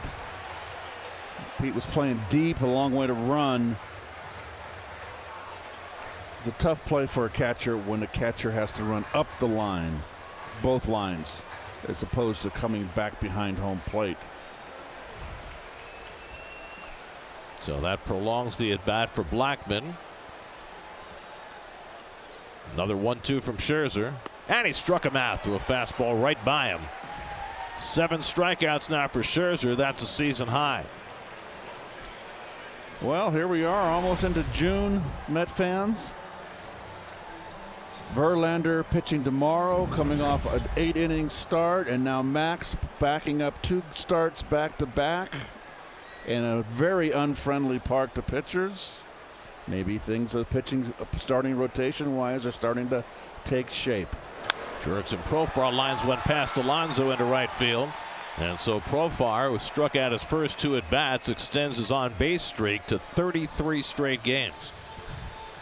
It's pretty impressive. Well, Pete's not going to get to that one.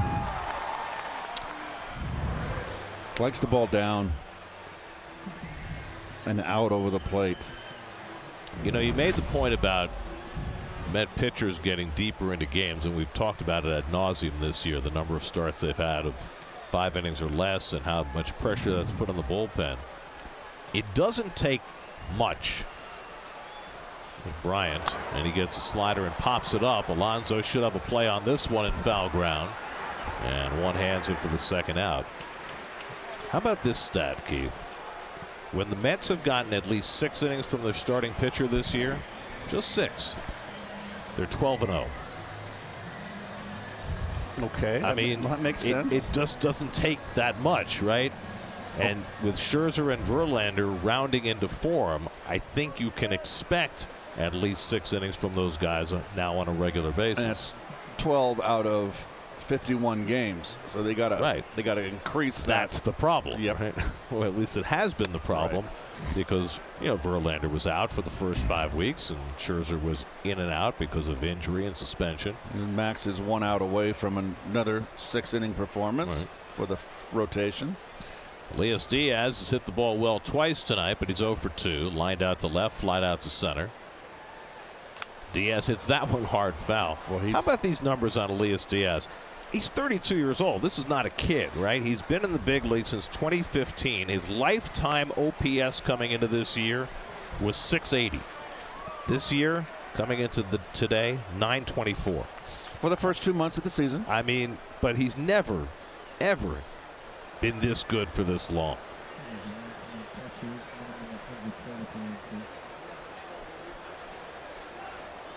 I mean, right now he's the all-star catcher in the National League, and that's with Sean Murphy having an outstanding year for Atlanta. He leads in the National League catchers in hits and average, second in on-base percentage. He's also hit 3 home runs in the last 4 games, although he's not a big home run hitter. He's got 6 for the year. 2-1 to Diaz. And a check swing grounder. In comes McNeil. He makes the toss to get Diaz, and that retires the side. A hit and 1 left. Scherzer's through 6 with a 4-1 lead.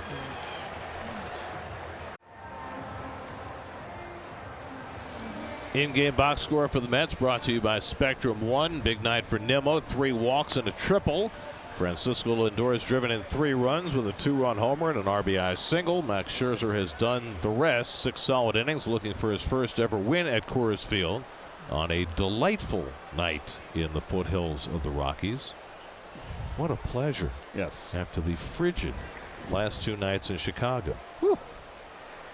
It's supposed to be even warmer tomorrow. And a day game Sunday.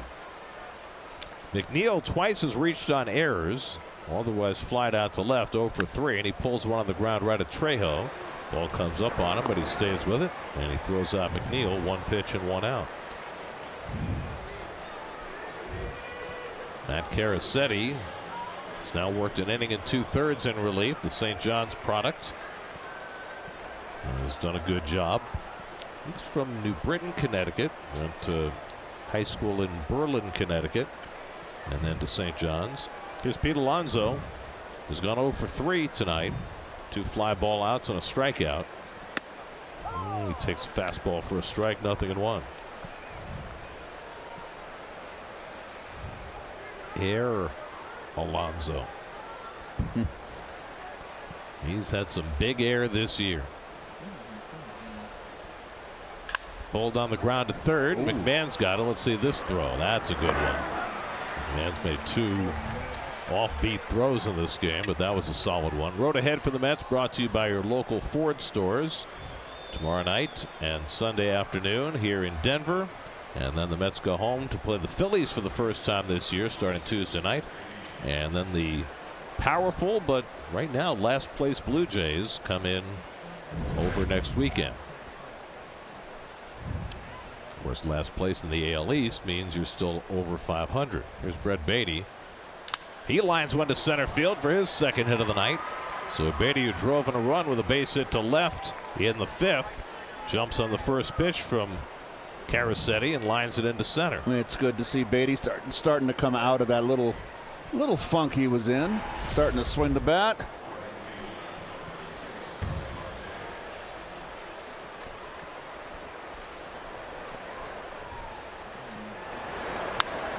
Keeping that shoulder in, not pulling off. So the Mets have 6 hits tonight. Beatty has 2 of them. And here's Marte, who's gone 0 for 3. Victim of 2 good defensive plays. And takes the fastball inside from Caracetti.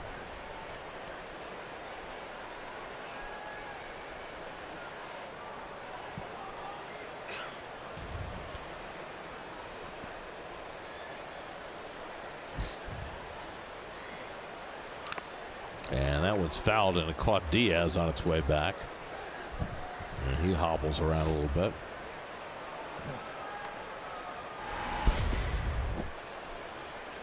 The old sinker getting under the ball, hit him right on the shin guard on the knee, square, and that hurts.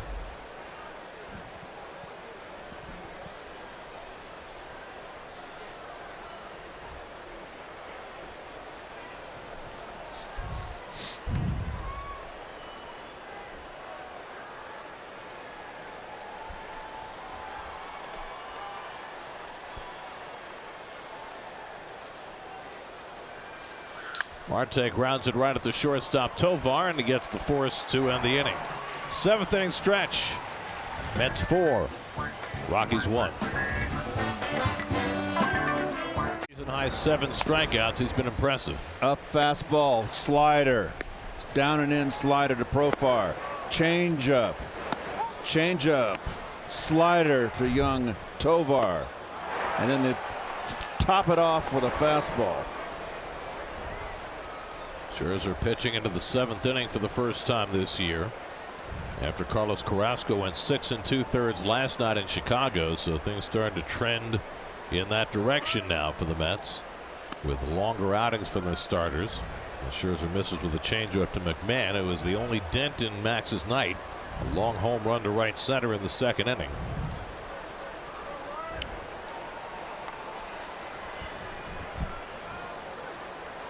And McMahon goes after an up and in cutter, and it's 1-2. Brooks Raley is up in the Mets bullpen. Raley has been nailed since coming back from the injured list. Sure has. But you know what? It's so much better for the bullpen if the starters consistently can go 6 innings. Grounded down to first, and Alonso behind the bag. He can flip that one to Scherzer, 1 away. Don't know why Pete doesn't take those himself. Yeah. I agree. Really. I agree. Jeremy Hefner jogging out to the mound.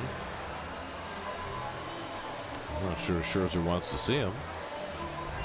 What exactly are you doing I here? know. Come on, I want to pitch. Well, his last start was shortened to 6 innings because of the cracked callus on his thumb. He was limited to 83 pitches. He's up to 89 tonight. He's thrown as many as 97 in a start this year. And Jeremy's going to leave him alone.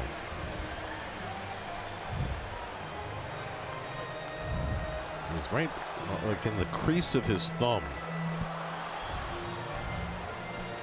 He showed it to me the other day and how he changed his grip on the curveball, which I am fascinated by that he can make that kind of adjustment And he threw that curveball a lot against Cleveland. There's the curveball, and Castro lines it into right field for a base hit. So there's the 5th Colorado hit. A 1-out single for Harold Castro.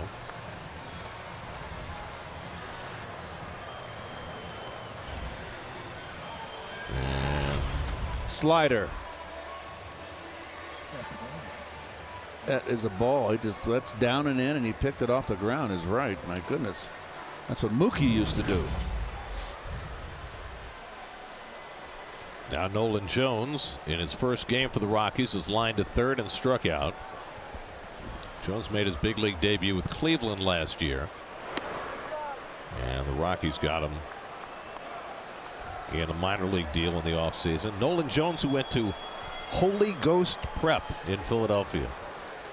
Wow. It's a great name for a school. It sure is. Holy Ghost Prep.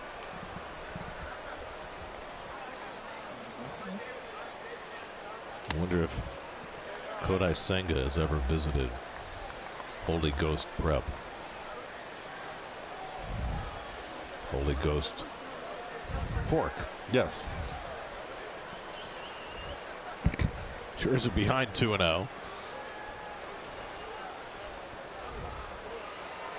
And Jones fouls back the fastball, and it's 2-1.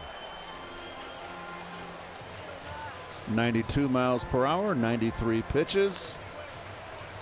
He's lost a little velocity as this game's gone along. Nearing the end of his stint. Love to get the Mets through the 7th. David Robertson hasn't been in a game since Sunday. I asked Buck before the game if he'd like to get Robertson, and he said, I'd like to, but I really don't have to because he doesn't care. He's very adaptable. Yeah. He'll pitch 4 days out of 5. He'll sit for a week, whatever. He's good with it. 2-1 coming to Jones, and the curveball fouled up the first base line. 2-2. Max going for his 205th career victory tonight. What a career. With his 7 strikeouts tonight, he has 3,231 for his career, which puts him 13 ahead of Verlander for 12th place on the all-time list. Castro at first and 1 out. 2-2 coming, and Jones goes down swinging on the cutter, and that's strikeout number 8 for Scherzer. So 2 out in the 7th. Good cutter. Oh, he foul tipped it. That's why Jones looked back to see if Alvarez had snatched it, which he did. Now Alan Trejo, who has one of the 2 extra base hits against Scherzer tonight. He doubled over the third base bag in the 5th, and Trejo fouls one away.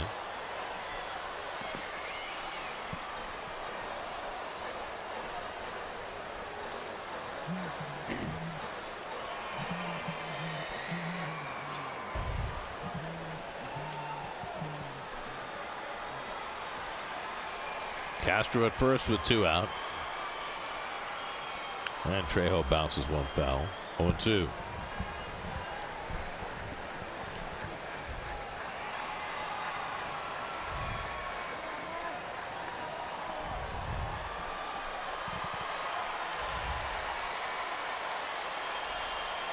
Max trying to put the finishing touches on his night. 0-2 to Trejo. And it's pulled down a third, past Beatty and down the line, and it's another extra base hit for Trejo. Pulling in at third is Castro. Second double of the night for Alan Trejo. And the Rockies have runners at second and third. Nice hitting by the youngster there. Trejo. A changeup down and in. That's 2 that they've clipped on the down the line. They got a glove on it, Beatty. Well, Buck has Raley ready in the bullpen, but he's going to stay with Scherzer for one more batter against the number 9 hitter, Ezequiel Tovar, whom Scherzer has struck out twice by keeping the ball out of the strike zone. Second and third and 2 out. And Tovar chases a first pitch slider again. Yep, that's what he's going to feed him, Gare. Steady diet. I mean, he struck him out twice on a total of 8 pitches, and he maybe threw 1 pitch in the strike zone. Alvarez got a lot of potential, but until he can stop chasing like this, it's going to be hard for him. And he calls for time.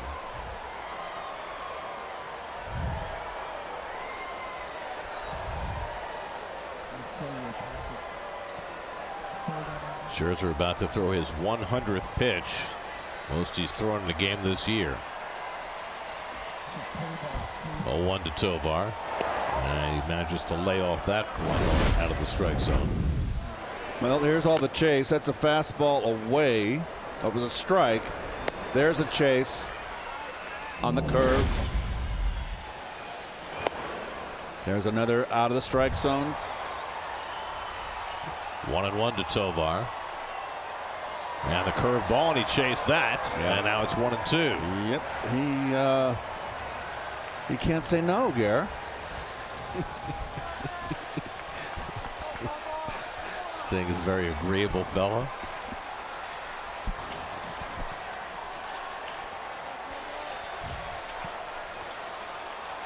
Scherzer's ahead in the count on Tovar, 1-2. And it's lifted into shallow center. Nimmo coming on, and Nimmo makes the catch. Max Scherzer, for the first time this year, goes 7 innings, strikes out 8, and the Mets lead 4-1 after 7. Well, Max Scherzer and Francisco Alvarez congratulating each other on a job well done. Max is never completely satisfied, but he was terrific tonight. 102 pitches in 7 innings. Didn't walk a batter, struck out 8. The home run by Ryan McMahon, the only blemish. And a chance to have his first victory at Coors Field if the Mets can get 6 more outs. Meanwhile, the Mets come to bat in the 8th, up 4-1, and Jake Bird, who's had a really nice start to his season for the Rockies, will come on to pitch in relief. Yes, his 34 strikeouts are 5th in the major leagues. He's been their multiple inning guy.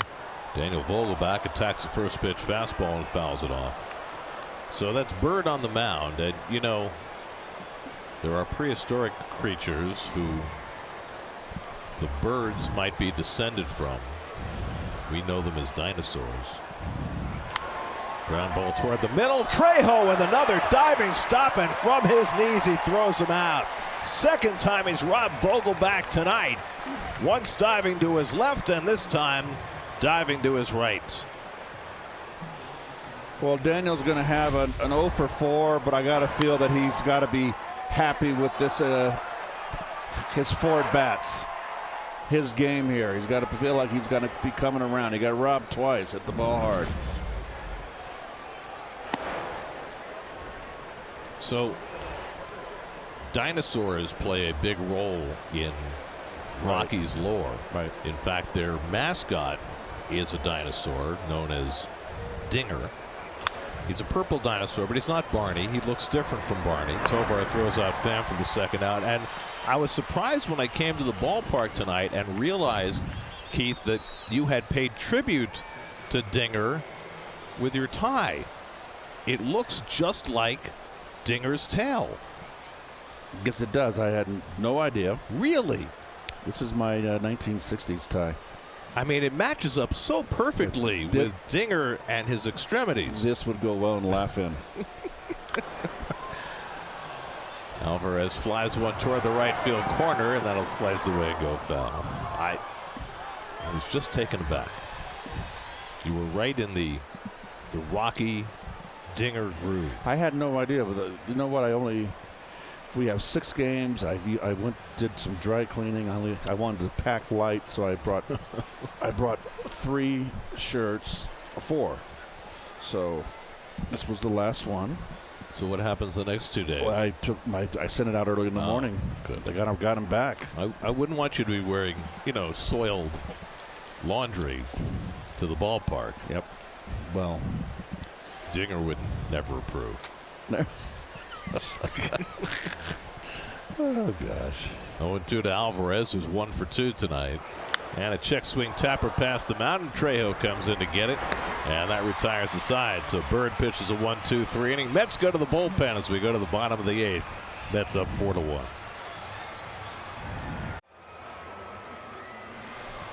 Spectrum One in-game box score for the Rockies. Ryan McMahon homered in the second inning, and really that's been it. Alan Trejo a couple of doubles.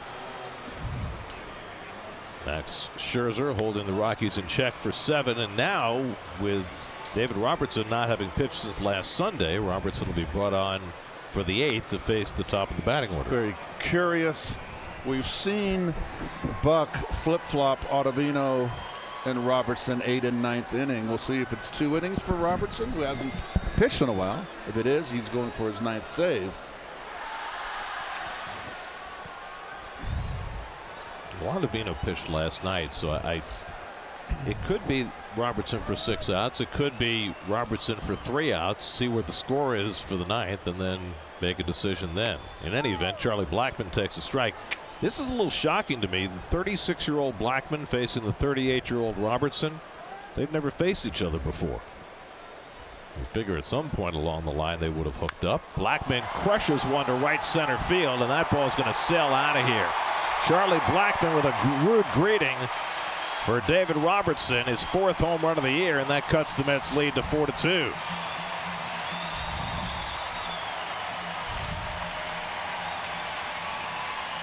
Second home run of the night for the Rockies, and they have both been hit to a similar spot in right center, and both were no doubters. Unfortunately for Mets and Met fans, both solo home runs.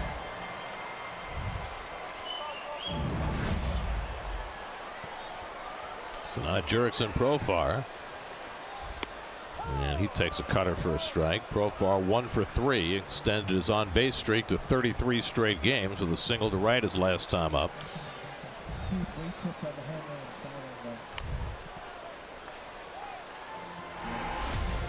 Well, as the pitch is up in the strike zone, fastball, belt high. Just perfect balance. 443 feet worth of perfect balance. 0-2 to Profar. Buries that one in the dirt. But remember, you can add 9 to 12% distance. Well, you subtract. Okay, so let's just round it and say 10%. You're the mathematician. So you're going to take 44 feet off your 443 foot shot. It's still 403, which is, you know, good. It's a significant distance. Like Yogi told Mickey and Roger, you guys hit them way out. I just get them over the fence. Guess what? They all count. It's a home run. Don't get extra points for distance. 2-2 to Profar with Chris Bryant on deck. And Profar smokes one to center, but Nimmo giving ground gets there to make the catch. So 2 hard hit balls against Robertson, who hasn't pitched in 5 days. He gets the first out. Pitching lines for tonight's starters brought to you by Raymore and Flanagan. Connor Seabold in just his 11th career start did well to limit the damage to 3 earned runs over 4 2/3. Max Scherzer gave up just the 1 run in 7 innings. Scherzer, by the way, lowered his ERA tonight from 4.01 to 3.54. That's a little better. There's Chris Bryant, and he takes slider for a strike, 0-1. Bryant has popped up, struck out, fouled out.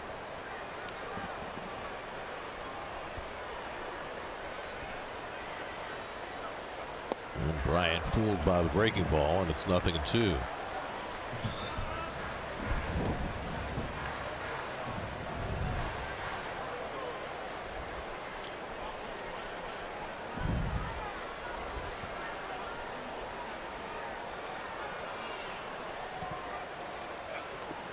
Blackmon's home run, just the second given up by Robertson this year.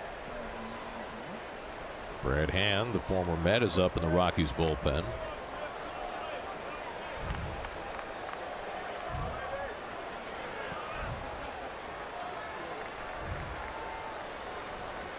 One-two coming to Bryant, and he struck him out, and right back to the curveball to get him. So after the home run by Blackmon, Robertson's retired the next 2. Kind of chase a down slider. That's some serious down break. So 2 out and nobody on. Now Elias Diaz, who's been a hard 0 for 3 tonight.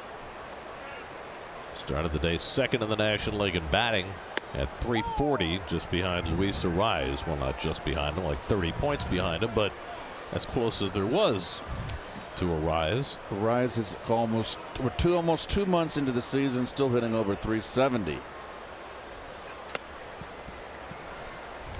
That's blistering. Blistering, that's a good word. You don't hear that often. Speaking of blistering, the Giants shut out the Brewers last night 5-0. Tonight they beat them 15-1. Brewers are still in first in the NL Central, but now just 3 games over 500. So you got the AL East where all 5 teams are over 500, and the NL Central where before too long maybe all 5 teams will be under 500. Funny thing is, the Mets haven't done very well against the NL Central. They're 2-7 against the NL Central so far this year. Got swept in Milwaukee.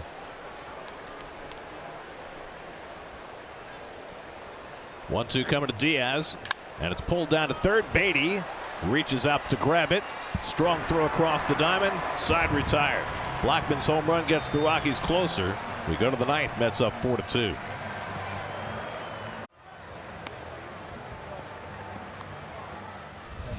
The health report brought to you by NYU Langone. Omar Narvaez started his rehab assignment yesterday. He's eligible to return after the Mets' next homestand. Timel Castro, who was out with a back injury, hurt his thumb. He had surgery. He's going to be out for the long term. Former Met Brad Hand in relief. He's found a home here in Colorado. 20th game. So far having a good year. And this man has had a day right here. Can't keep him off the bases. That's why they bring in Hand. Nimmo is 0 for 6 lifetime against Hand. Brandon's been on base 4 times tonight, 3 walks and a triple. And he takes low and away for ball 1.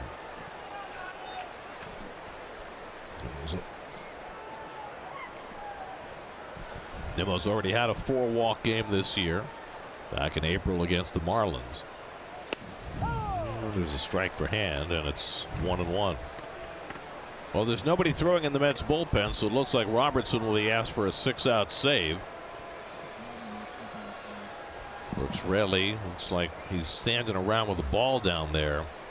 I would have to think that that's about the score, right? If it stays a 3-run game, you stay with Robertson. If you score a couple more runs, go to Raley. Sure, or a couple more runs, you can go to someone else. Keep Raley rested. 2-2. So in the bottom of the 9th, the Rockies will have McMahon, Castro, and Jones left, right, left. So we'll see.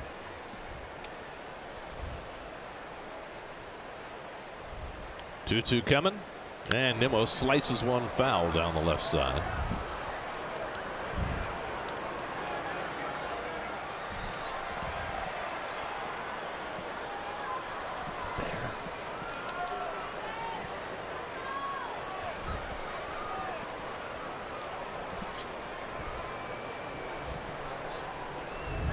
Lindor and McNeil to follow in the top of the 9th.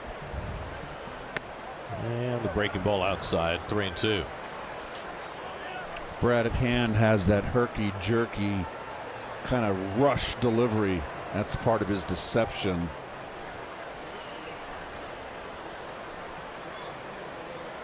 Three-two coming to Nimmo. And he lines one into right center for a base hit. That ball's going to go up the gap and all the way to the wall, and Brandon's going to get another 3-base hit out of this. His 2nd triple of the night, his 3rd in 2 days. What a night for Nimmo back in the Rocky Mountains. 3 walks and 2 triples for the son of Cheyenne. And he can, I tell you what, he has learned to hit left-handers. Gets a hanging slider. He has, I mean to tell you, it is just so nice to see. First time he's ever had 2 triples in a game. He's now got 4 for the year, 3 in 2 days. Infield comes most of the way in against Lindor, and Diaz has to lunge for that fastball. Well, you know he's going to bust. This is in the gap. He knows it's going to get through. And he made his own decision there, Gary, before second base. Have a day. Have a day. Lindor skies one to deep left center. Back in the gap goes Profar, back near the wall, and he made the catch. How did he do that? Coming in to score is Nimmo. That ball appeared to be beyond him, and Profar makes a sliding catch on the warning track. It's a sacrifice fly for Lindor to make it 5-2, but what a play by Profar. Deepest part of the ballpark. They want to appeal third base, and I can't believe Brandon would leave early. And safe is the call. This Profar ran such a long look. Left of your screen, upper left. He had a bad track on it. No, he didn't. Wow. Going along the warning track and reeling it in. He caught it in the heel of the glove as he made that slide. Boy, oh boy. We have seen some great defense in this game. And the two almost hit the heel and came out, but it's stuck. So Lindor has driven in 4 of the 5 Met runs tonight with a 2-run homer, a single, and now that sacrifice fly. It's 38 RBIs now for Lindor. And Nimmo has scored 3 runs, 2 triples, 3 walks. What a night. McNeil lays off the slider from hand, 1-2. That's the kind of leadoff hitter you want. Would love to have a leadoff hitter like that. Well, that's why they signed him to an 8-year deal. So happy they did that. McNeil gets tied up. He almost walked into that pitch. 2-2.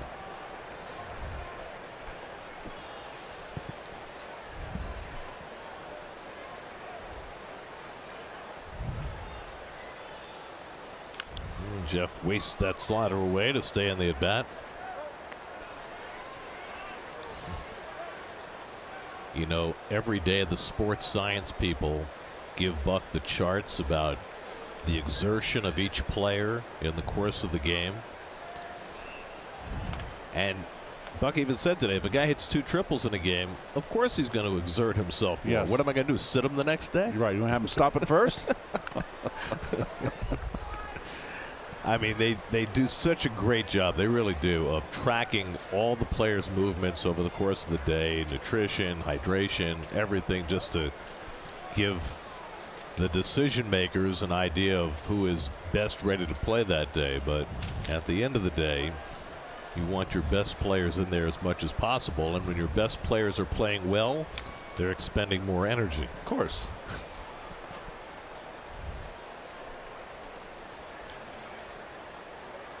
Seventh pitch of the at bat to McNeil, and he lays off that slider. This has been quite an at bat for McNeil. He was down in the count 0-2, and now he's worked it full against a tough left-hander, and now he'll spend his timeout.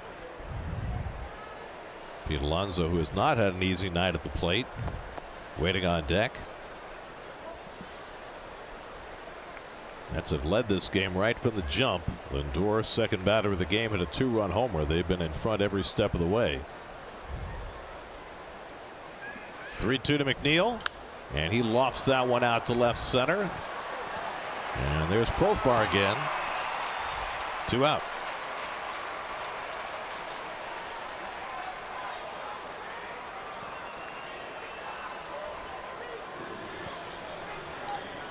You know, when Profar first came up with Texas, he was an infielder. But he has made himself into a really good outfielder. Played that position last year for San Diego. And now for Colorado. Here's Alonso, 0 for 4 tonight. And he fouls back a first pitch fastball, 0-1. Watch the front step, the stepping foot, the leg, and what? Well, look at it pointing straight at the ground. Also, that jerk of his head. He kind of, it's almost a slight version of how Ken Holtzman used to turn his head. Well, also the way that he hesitates with his lead leg. It's not quite like Kershaw, and that ball they're going to say hit Alonso. Must have grazed him on the way back, so he goes to first base. You know, Kershaw kind of steps on the gas and then goes forward. Yes. The hand's got a little bit of that, not quite the same. Mark Vientos will bat for Brett Beatty with the lefty in the game. Apparently the Rockies are challenging the call of a hit batsman, so we'll wait for them to review it. James Hoy and Alfonso Marquez are the crew chiefs in the replay center. I don't know. They might have a case. I mean, Pete did not immediately go to first base, so I'm not sure that he's sure.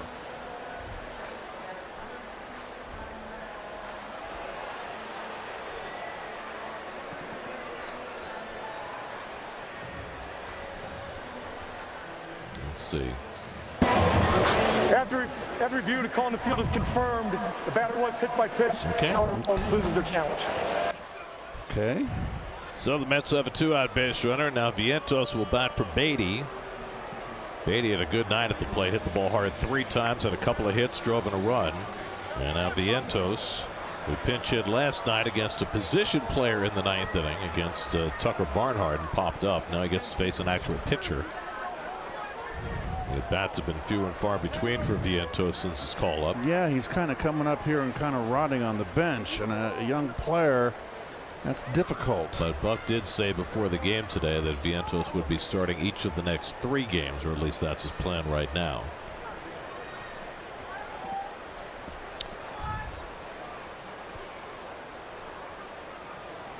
If nothing else, he certainly would play the Sunday game with the Rockies starting a left-hander in Austin Gomber. They've got a right-hander, Chase Anderson, going tomorrow.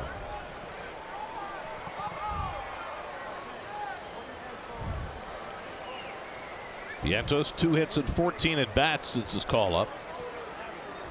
And both his hits have been big. A home run and a hit and a big rally.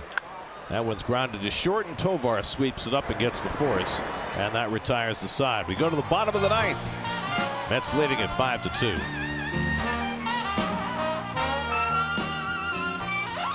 On Saturday, June 3rd, be at Citi Field for a special ceremony inducting Al Leiter, Howard Johnson, Howie Rose, and our own Gary Cohen into the Mets Hall of Fame. The ceremony will start at 3:30.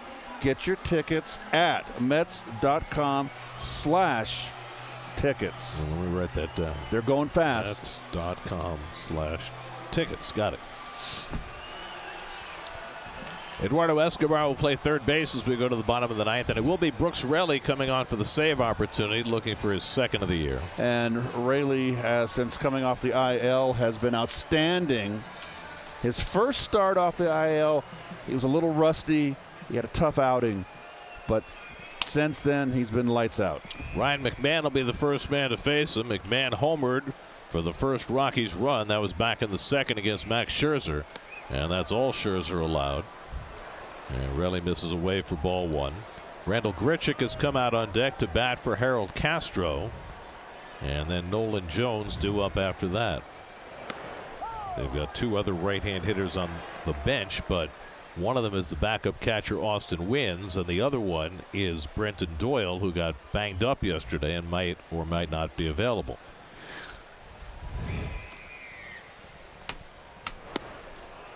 And that misses low. 2 balls and a strike to McMahon, who's flied out and grounded out. Adam Ottavino up in the bullpen just in case. Adam got 1 out in the game in Chicago yesterday.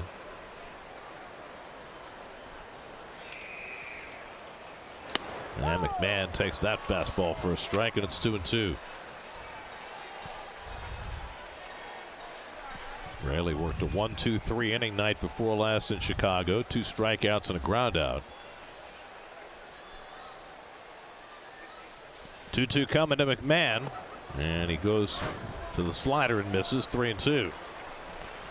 Max Scherzer went 7, allowed a run on 6 hits, struck out 8. David Robertson gave up a home run to Charlie Blackmon in the 8th, and now Raley trying to seal it. Grichuk on deck to pinch hit.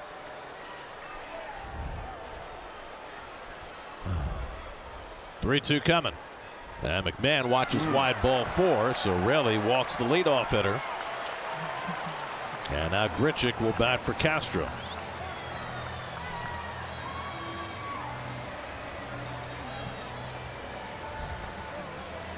Grichuk's been hot.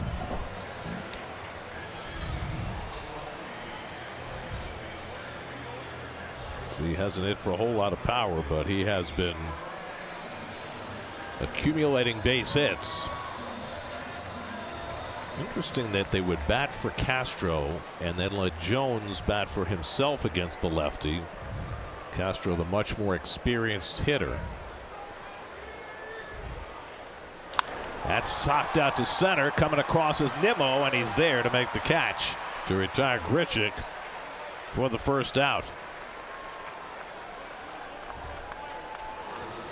So 1 out and 1 on. Now Nolan Jones, who in his first game for the Rockies has lined to third and struck out twice.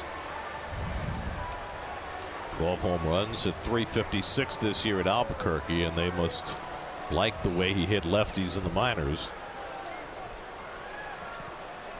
Rockies need one more base runner to get the tying run to bat. It's cutter off the plate for ball 1. Alan Trejo, who already has a pair of doubles tonight, is on deck. What a wild game the Nationals have going in Kansas City tonight. They lead the Royals 12-10 going to the bottom of the 9th. And another one off the plate, and it's 2-0. So Raley, who has been a relentless strike thrower since coming back from the injured list, a little problem in that area tonight. And Raley told not to come set before the hitter's ready.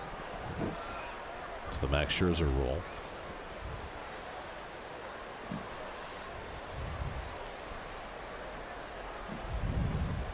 Behind on Jones, 2-0, and he misses away again, and now it's 3-0, and Alvarez is going to run the ball back out.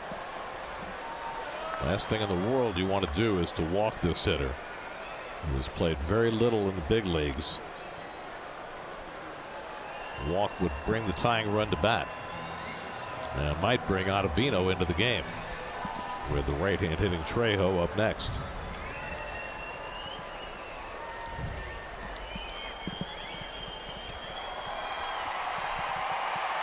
Ottavino looks ready to go. Hydration. McMahon at first with 1 out. 3-0 now to Nolan Jones. He's got to be taking a pitch here. And he does, and it's ball 4. And just like that, the Rockies will get the tying run to bat. And here comes Buck, and Ottavino is going to be coming into this game. So Raley, who's been so sharp of late, walks 2 of his 3 hitters. And Ottavino will be asked to come in and get the final 2 outs to seal this victory. 5-2 Mets in the 9th. We'll be right back. Faced 3 batters, walked 2 of them to give the Rockies a chance in this bottom of the 9th. And so it's the former Rocky, Adam Ottavino, who comes on to try and get the save. Well, Ottavino has been absolutely solid, and he's plenty rested, that's for sure. He did face 1 batter last night in Chicago. He spent 7 years as a Rocky, and since leaving, he's faced the Rockies 7 times, and he's never allowed a run against Colorado. Alan Trejo has doubled over the third base bag each of his last 2 at bats, but Escobar playing off the line. And Trejo grounds 1 to third. Escobar has trouble with it, and it goes into left field. McMahon will stop at third and a throw to second, and out at second base is Jones. Oh, wow. Terrible base running by the Rockies. McMahon turned third, probably would have scored easily, but he slammed on the brakes. Jones was following him, and Escobar recovered the ball, threw behind him, and Jones is out for the 2nd out of the inning. There's the backhand by Escobar. They're going to rule that probably an error. And it's Lindor that hustles after the ball and alertly throws to second. Oh, Escobar pointed to second. And that's just bad base running right there. Now the Rockies have already lost their challenge, but it appears as though the umpires are doing a crew chief review. This is at their discretion. The Rockies used their challenge on the hit by pitch to Alonso in the last half inning and lost their challenge, but the umpires are reviewing it on their own. and allowing the guys in the replay center to weigh in. Well, we mentioned that Trejo had pulled the ball over the third base bag twice in a row, and yet Escobar was playing off the line. If he's playing a little closer to the line, he probably makes that play. Yeah, it's close. I think he got back safely, frankly. We'll wait to see what the guys in the replay center say. James Hoy and Alfonso Marquez are the crew chiefs there. I mean, the call on the field stands. The runner is out. There you go. Jansen Visconti, the second base umpire, made the call, was in perfect position. And so Jones is out. Boy, oh 6-4 on the fielder's choice. It's a base hit for Trejo. That's a generous hit. Probably should have been an error on Escobar. But now the Rockies are down to their final out, and Mike Moustakas will be coming up to pinch hit. Moustakas batting for Tovar, who had a rough day at the plate. Geez, you had the bases loaded, one out.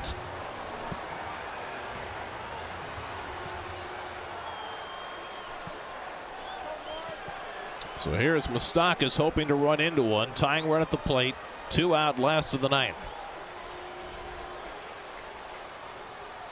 And first pitch swinging, he pops one foul. That'll go out of play. 0-1.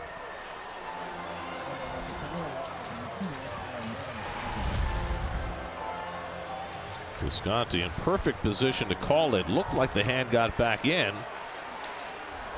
They said the call stands, which means the replay guys didn't have enough evidence to overturn it. It may have been that he took his hand off the bag at some point as McNeil kept the tag on him. And that might be why the Mets got that call to stick. In any event, Ottavino has one more batter to get here. Moustakas has had 2 career at-bats against Ottavino, and one of them he hit a home run. Trejo runs from first, and he'll take second on defensive indifference, so that takes away the forced play at second.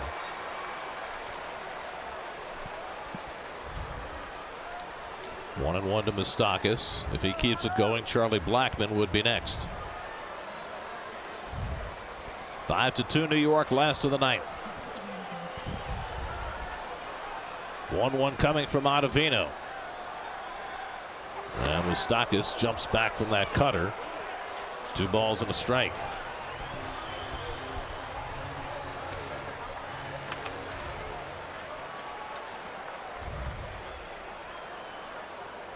Each ball patrol.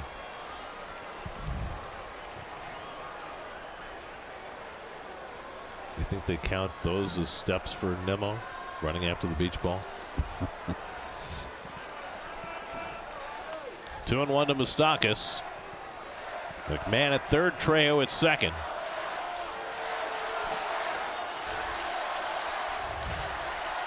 And Moustakas with a half swing. He went around. And now the Rockies are down to their final strike.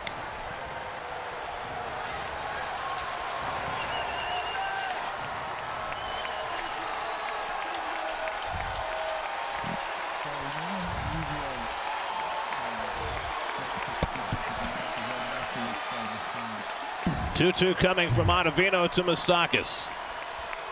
He struck him out, and the ball game is over. Adam Ottavino gets the final 2 outs.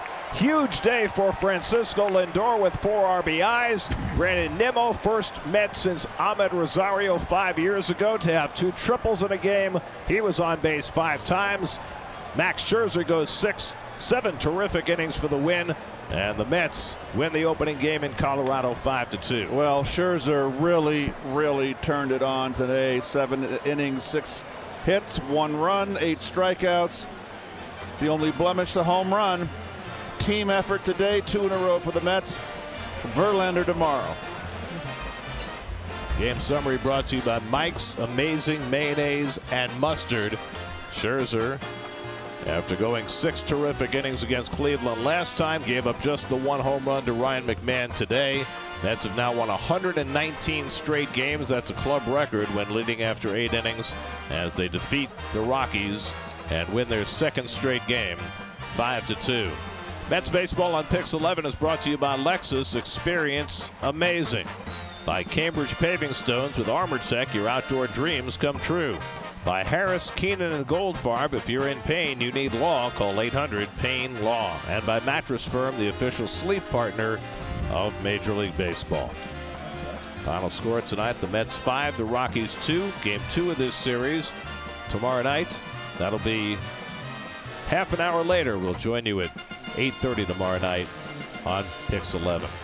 Coming up next, it's the Pix 11 News. For Keith, I'm Gary. So long. We'll see you tomorrow.